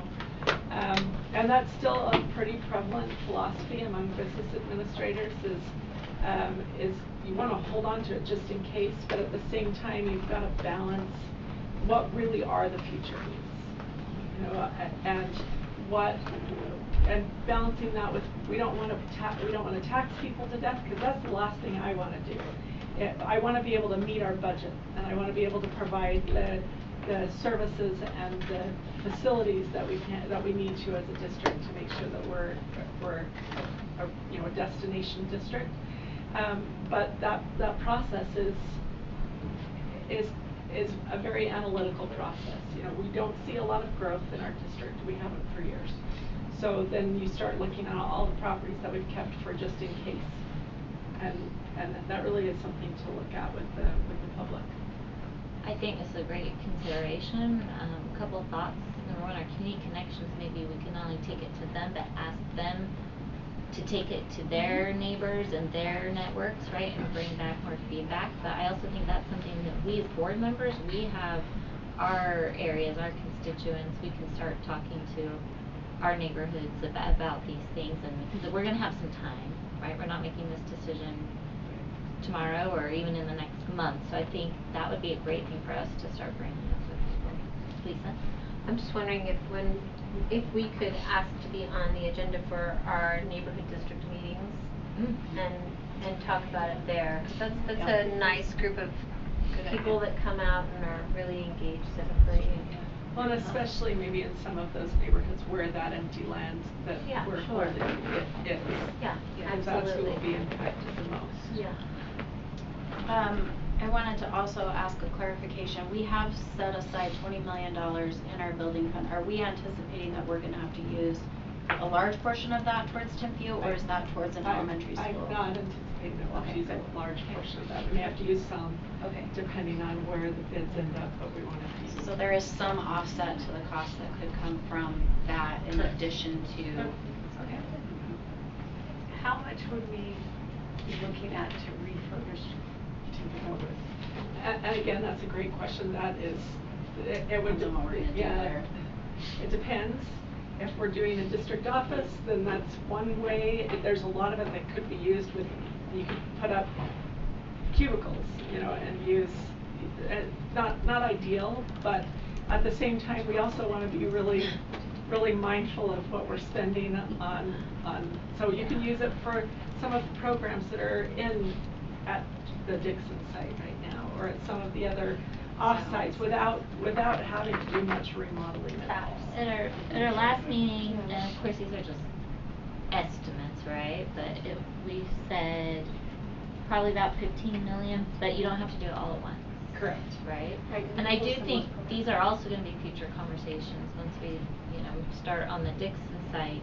We've got a couple of years to build there and then retrofit Timpanogos, but we have time to, but we do need to be very thoughtful about what is going to go there, how are we going to do that, the plan there. But until we know for sure some of that, we're not going to have really good numbers on that. But that's another consideration in the grand scheme of how we're paying for it, right? And that's the other piece. If we do an RFP, we could also add that, add a remodeling portion of it so that we could break it up into two. But we did say that there are some programs that could move in with very little. Correct. Like So CAPS could, East Bay Post High, Adult Ed. Can you remind us again the timeline of when we hope all of Tim Few construction will be completed? December of 2029. Okay. Just So basically 2030. Right. But 2029. It sounds way better. I was gonna say, I didn't realize Instead of a December part. three. Okay. Yeah, it would be nice. I mean, a lot of it, that last 6 months will be the finishing of the grounds on the east side. So, most of the classrooms will be moved into before that. Or the admin will be housed in probably the CTE, the old CTE wing, while the admin piece is being built. So the performing arts and CTE will move, I believe it's the summer of 2027 is the year they will move into that. So that most of the kids are going to be in that area, other than our special ed and some of the art. That's what's scheduled to be done in that spring of 2029. And then that last bit of time is the demolition of the the rest of the building. So, you know, it's not like there's going to be none of it used before 2020. I'm just asking in terms of the costs associated with that project and the costs while we're starting another Correct. project. Oh yeah, that's why I'm it's just asking. it's a major stress on it. Yeah. But we just did 3 projects at the same time, which was crazy. Yeah. Which I would never recommend to anyone to do. And so, and the resources, not just monetary, but our staff time that's involved in and deeply involved in all that construction process. So that is definitely something we're very mindful of. You shouldn't say that because it'll be 3 projects at once because it'll be Tenview, Correct. Timpanogos, and the retrofitting of the current Timpanogos. That is true. That is true. So we could think Bring about it on. that when we're thinking about Yes, when about we that actually timeline. Correct. So when you're looking at it and saying, okay, this part of Timpanogos we can use and this part can be remodeled while it's being used, it's not that every single classroom needs to be available. It's areas of the school, and you could definitely do some construction around where we're at. One of the biggest things would be like the HVAC system. That'll need to be updated. The system that was put in there would have worked great had we been about, I think it was 250 feet closer to water. So because of the solar hydro panels or whatever they are that they were planning on putting in, that was going to make it really, really efficient. But anyway, there's things that need to be done.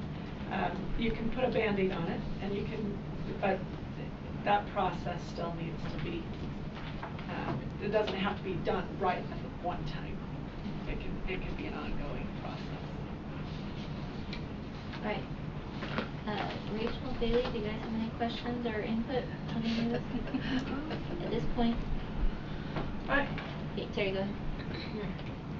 People were talking a lot about when you rebuild Dixon, make it look like the old Dixon. When should people ask those questions? That'll happen as we're starting to design, you know, and that's the very beginning of the process.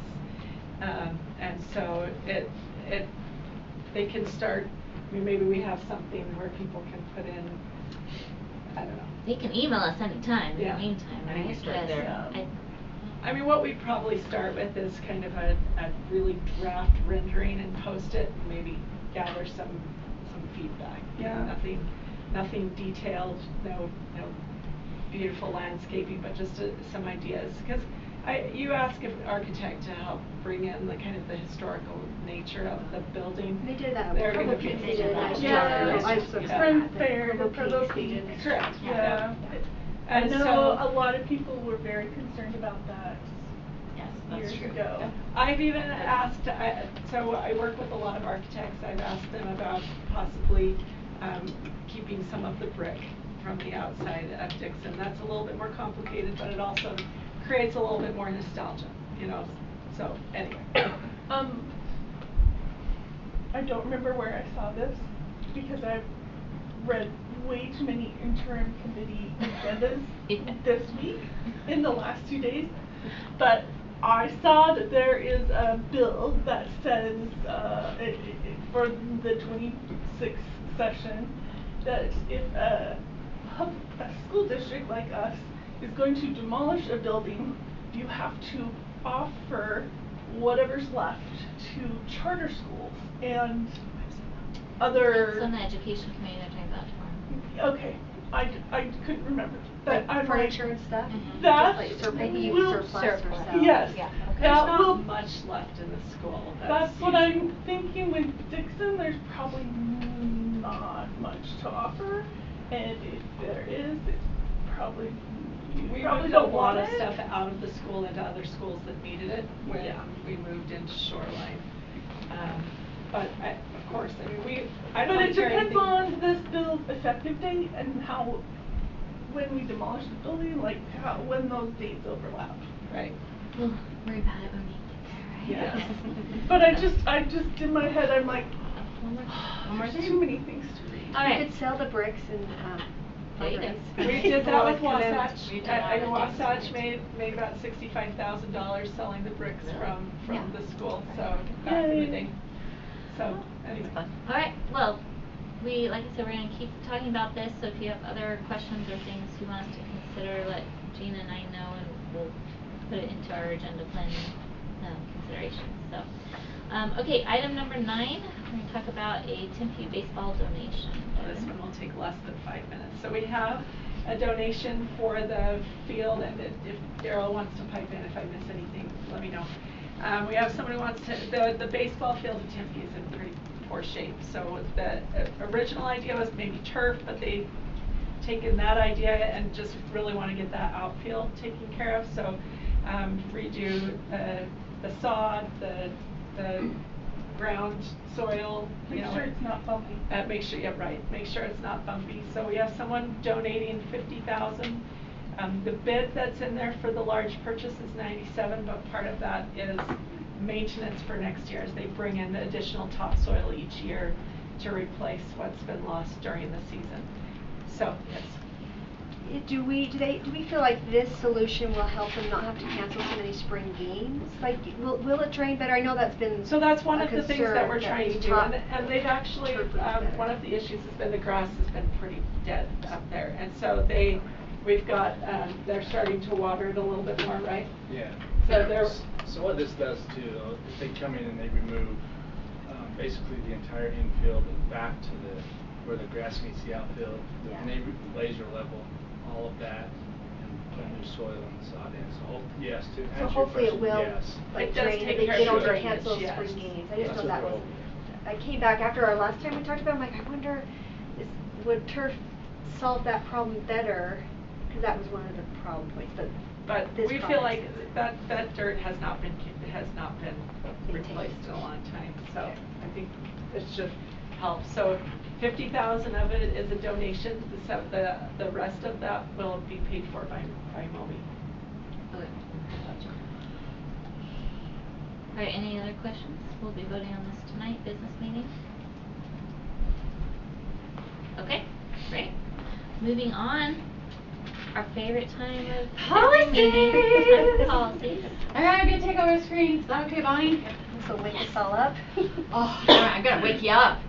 Okay, I did load a policy summary this afternoon, so you can pull it up, but I'm also gonna project it, and then you can, if you wanna just follow along here, and then if you wanna look at the actual policies, however you wanna do it is fine. These first policies are second reading. Our recommendation on each of these is that they are on the agenda for business meeting to be approved. And this is going to start closing out. I think we only have 2 more policies after today that are in the 1000 series, and so then we'll be done with all of the Board of Education stuff that had to be updated. So there's only 7 other sections. So and these my were gosh. all requirements from state law. Yeah, so different things happen. So sometimes it's not even an education bill that triggers it. It's another type of legislation that redefines something, and then you have to go back in your policy and make sure your policy's definition of that thing matches the state law. And so sometimes that's why when you'll say something like, well, we had to update 337 policies or whatever, they'll say, well, there weren't 337 education bills. No, but there were 337 bills that were passed that resulted in education policy having to be updated because of definitions, because it touches in different areas and stuff. So, okay, policy 1402 is about closed board meetings. The summary just defines what it is and for what reasons a closed meeting can be held. We added lines 18 to 21, that the only vote that may be taken in the closed meeting is a vote to end the closed meeting.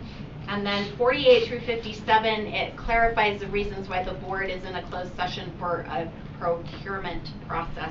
That's when you're approving something that's over that $50,000 amount. So, any questions on 1402? It's really exciting. Closed meetings. Okay, here we go. Next one, policy 1405. I'm trying to keep track here, so I got all our notes. I have all of these note takers over here that keep track of everything too.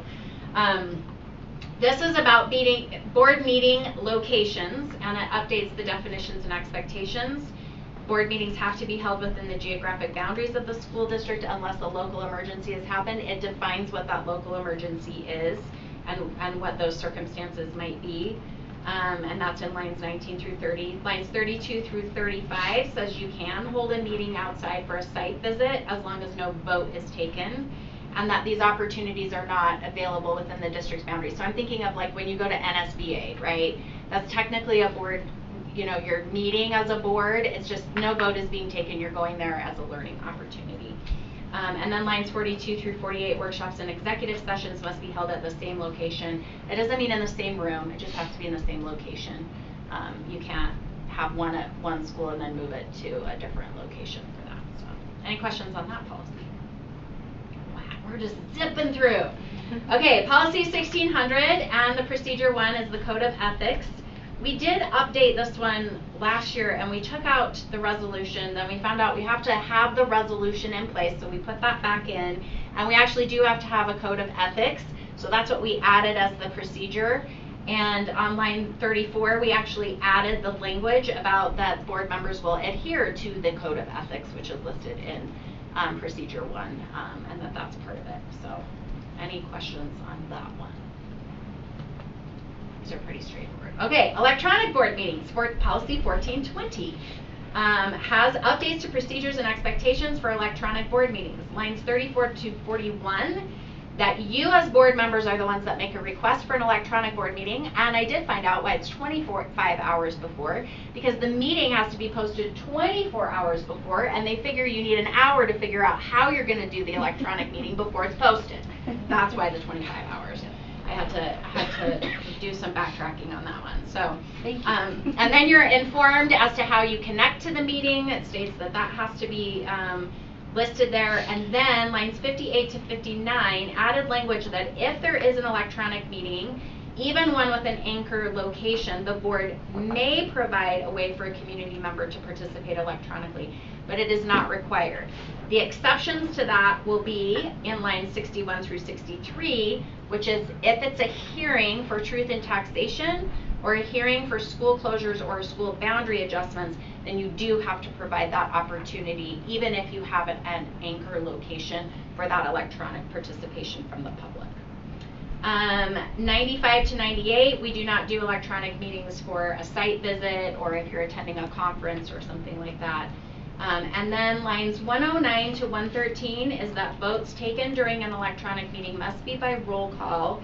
And the policy committee decided that they did not want to have proxy voting. So it is allowed by state law that you can do proxy voting, which means you can send your vote ahead of time if you're not going to be at the meeting. And policy committee talked about that they felt like that we feel like the board member must be present either in person or online to vote on agenda items. It almost feels like you've already decided what your vote is before you've heard the information, and that feels just a little problematic, and there should be an incentive for board members to be at board meeting, either electronically or in person.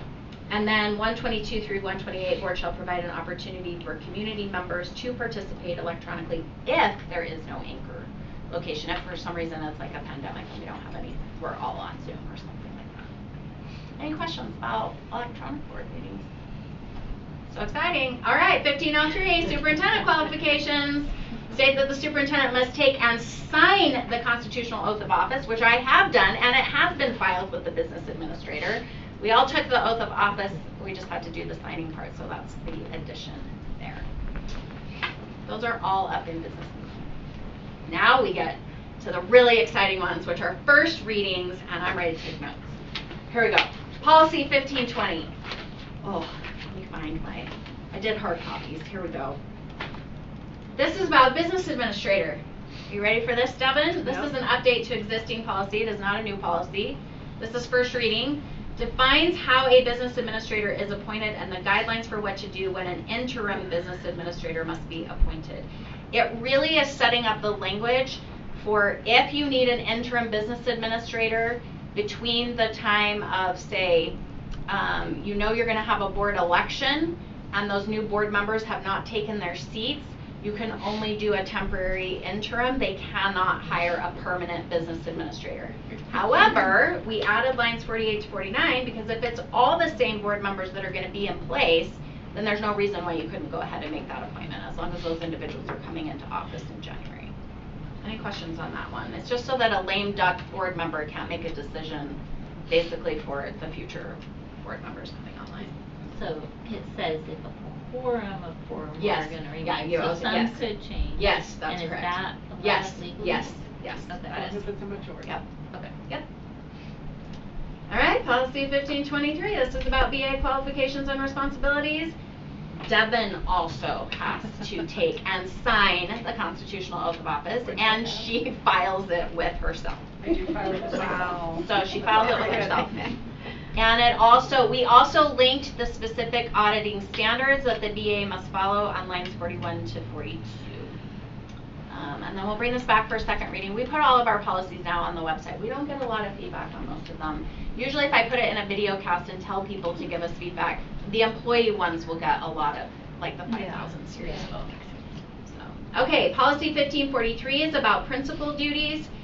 This is a little tricky because I feel like this list should be like 150 items long. I think there were, I don't know how many were on there, but 23.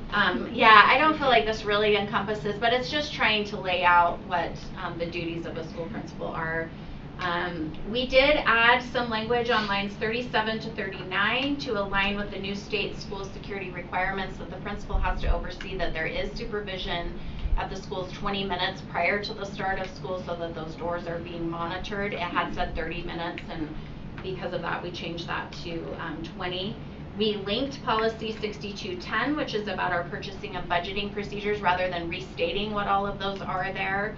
And then we did on line 75 update the language from classified to education support staff because that is the new language in state law. Our school leadership team has had a chance to look at this, but I'm also going to send this to principals just to see what they say about it and if there's any feedback that they would like to provide. We'll bring this back for a second reading in November, but we'll have time to gather feedback. I have a question. You bet. Is the 1,000 series the right place for the principal That's duties? a great question. I wrestled with this. It's just because it's always been there, but we could move it if you want to move it into the 5,000 series. It's because the board technically is approving principal appointments, and so because of that, they want to line that out. I don't know if school leadership has any suggestions about that. They have no idea. They have no idea what I'm talking about right now, but Something for the policy committee to talk about. okay, we can address that too in policy committee to see if that is the best place. Yeah, Does anybody have any? I don't know. I don't know either. I kind of wonder if personnel is better. I don't know, Okay. because I don't think we have. Well, it depends on who this is meant, who's the audience for this policy, maybe partially, right? Is it the Us? board to Yeah. understand what Their duties principals' are. duty, is it if it's for principals to inform them on their practice, it probably should be in the Yeah. 5,000. But Good, if it's that's to a great help the point. board That's a great know what our principals' responsibilities are, or expectations are as we're looking at appointments, I guess it could say here, although we could be directed to the 5,000s to see those. a good point. Right. I don't really have an answer to that. I'll have my team wrestle with that, and then we can talk about that in policy. This, it looks like it should be a procedure with all the, here's a list of everything you have to do.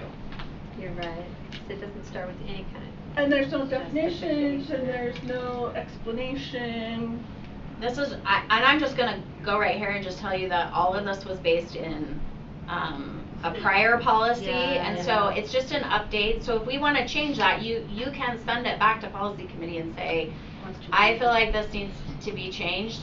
I would really like you to think about this though, that every time you want it changed, then that delays when we get to all of the rest of the policies. So I want you to think about, in the scheme of things, is turning that into a policy and changing that to a procedure the most important thing? It might be. Just want you to Well, think about that. What do the principals think? Oh, well, awesome. We'll send it to them. Do you want this as a policy or a procedure? I just worry that the policy will just end up being really generic, and then I don't know how I feel about. Right. I don't love generic. I don't love like one sentence policies. I don't know that. I probably should love them more, but I don't. So. All right, 1620 is all about Devin. Yes, go ahead. I mean, we could just add a sentence or two at the beginning. We could do of, that. Like, the principal, sets the tone and the direction for their school, and That's we great. place a lot of trust in them, and here are their Principals are responsibilities. located in elementary and secondary schools. Yeah, I don't know, something. Okay. Value them, and now here's all the things we They expect. are. Because we value you, please do this list And of the things. word shall, I mean, it does start out like principal shall. Yes. List of things. Right. Well, and that's why I do wonder if it might need to belong in, like, are these really things that we would discipline a principal why for? that Because shall? if it's It's a not, pretty we hard shall. probably need to go through that a It little sounds bit a more. little bit more like a job description. Yeah, I wonder that. Okay. We Alright. have more work to do. See, Yeah. this is why we bring, no, it's okay. This is why we bring it to this whole group. Actually makes me kind of excited. I like it. Policy 1620 is about my favorite district annual reports. These are Devin's favorites. It lays out all the requirements and deadlines for our annual fiscal reports. Lines 21 to 26, we updated the language to align with state code, and we linked all of the state code into the policy so that people could find it.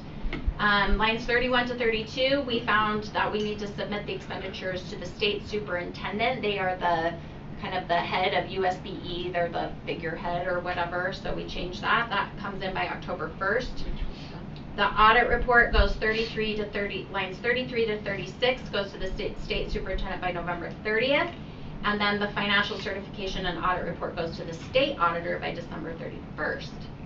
And then lines 41 to 45, we updated the language about our separate district audit committee and referenced our current policy. And then lines 58 to 63 is we have to submit, Devin and I submit a letter of assurances to the state superintendent that we have done all of the things, and that letter of assurances isn't just, it's like you say the Pledge of Allegiance at the beginning of school every day. You have the United States, what is it, the motto posted in every school. You have a flag in every classroom. Like there's a list of like 150 things that we have to. And you have to actually copy and paste the policy into Yeah, you have to, yeah. or the link to the policy. It's pretty crazy. Pretty nuts. All right, any questions on 1620? 1540. So this one is about licensed administrators. This was a very generic policy before, just basically saying the superintendent makes recommendations to the board signs off on those recommendations, and they have to have a license to be an administrator. And I really felt like, and took this to policy committee, and I feel like they signed off on this, that we needed to clarify our administrative process for how we create an administrative candidate pool. And so that's what we did in lines 23 through 56.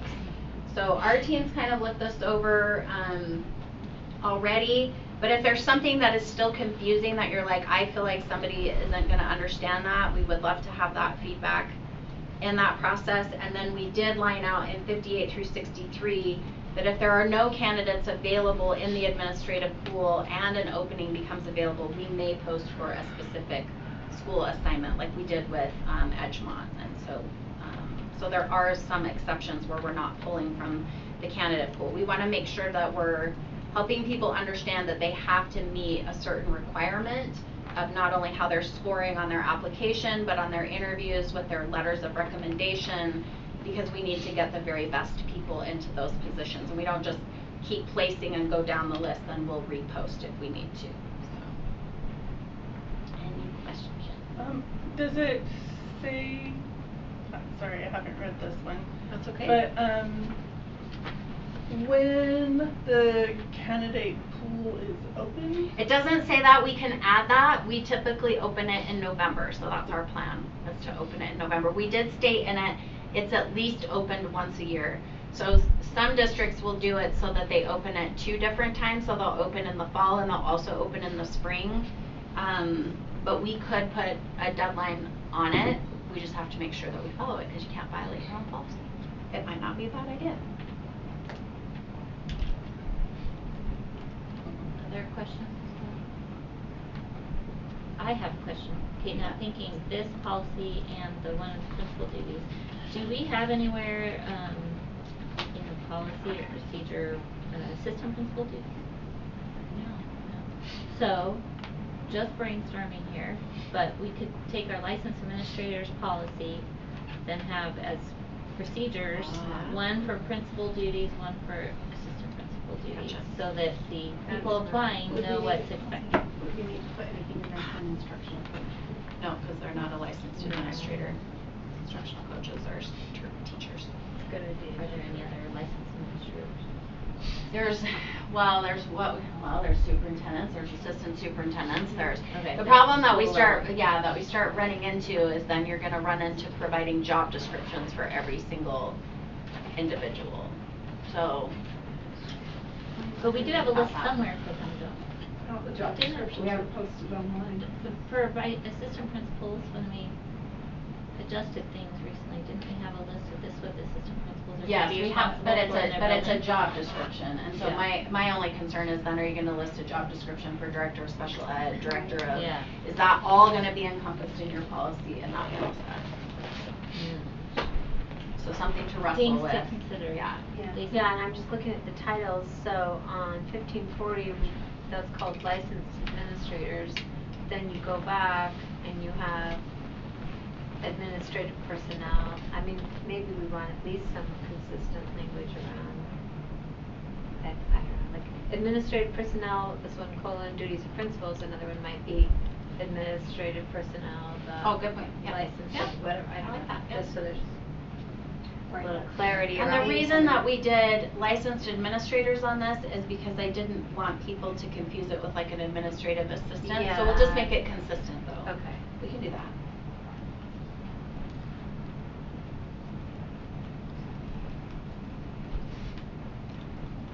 Policy committee meets next Tuesday. If you have any comments about it, you can send us your feedback.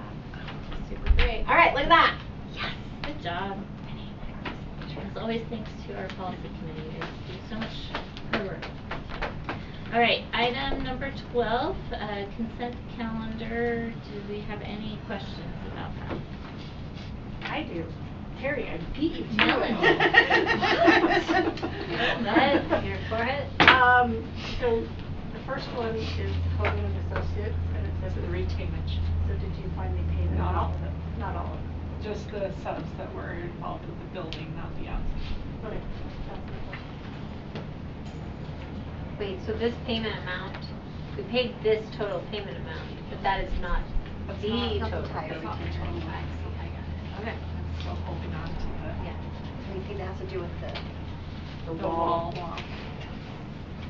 That's so they can pay all their subs who would Correct. finish their parts. There were subs that were trying to put liens on us, for not having the retainage paid, so. All right, any other questions on the consent calendar? No, let Melanie do it. Wow. What? It's like a first. Not the first time. All right, so well, then let's move on to item number 12, looking at our upcoming board calendar items. We've got fall break coming up, and then next Thursday, October 23rd at noon, we'll be meeting in the city council chambers in their community room on that first floor, joint meeting. And that, since they're hosting, like, for the community who wants to watch it, will be through their channels and all of that, and they'll be posting the agenda and all the. No, we do post an agenda. We do. Once we get it. I don't always post minutes, but I'm gonna try to do more consistent, get it from them and post it. Okay, great. So we'll have an agenda and things, so. And then our next of our own meeting is 2 weeks from today, October 28th. And then you can look at the other items. Do you want to draw your attention to the Timpview High Veterans Tribute on November 11th? It's a great thing to go to, and it's 10 a.m. This is not correct on here, but we do have it correct on our board calendar. So. And then November, I believe we only have one meeting because it's Thanksgiving. So. All right. Do we have a motion to adjourn? I move we adjourn our study session. Okay. Motion by Board Member Van Wagenen. We are adjourned, and we will begin our business meeting at 7 p.m. in the PDC. We actually got time to move out the bathroom. Who made the motion? Sorry. Van Wagenen. Yes. Question. Can I ask a question? Sure. There's nothing that says you can't ask a question. I like it when, I mean, just thinking theoretically about this wall setting in phase 1, phase 2. In my thinking, this phase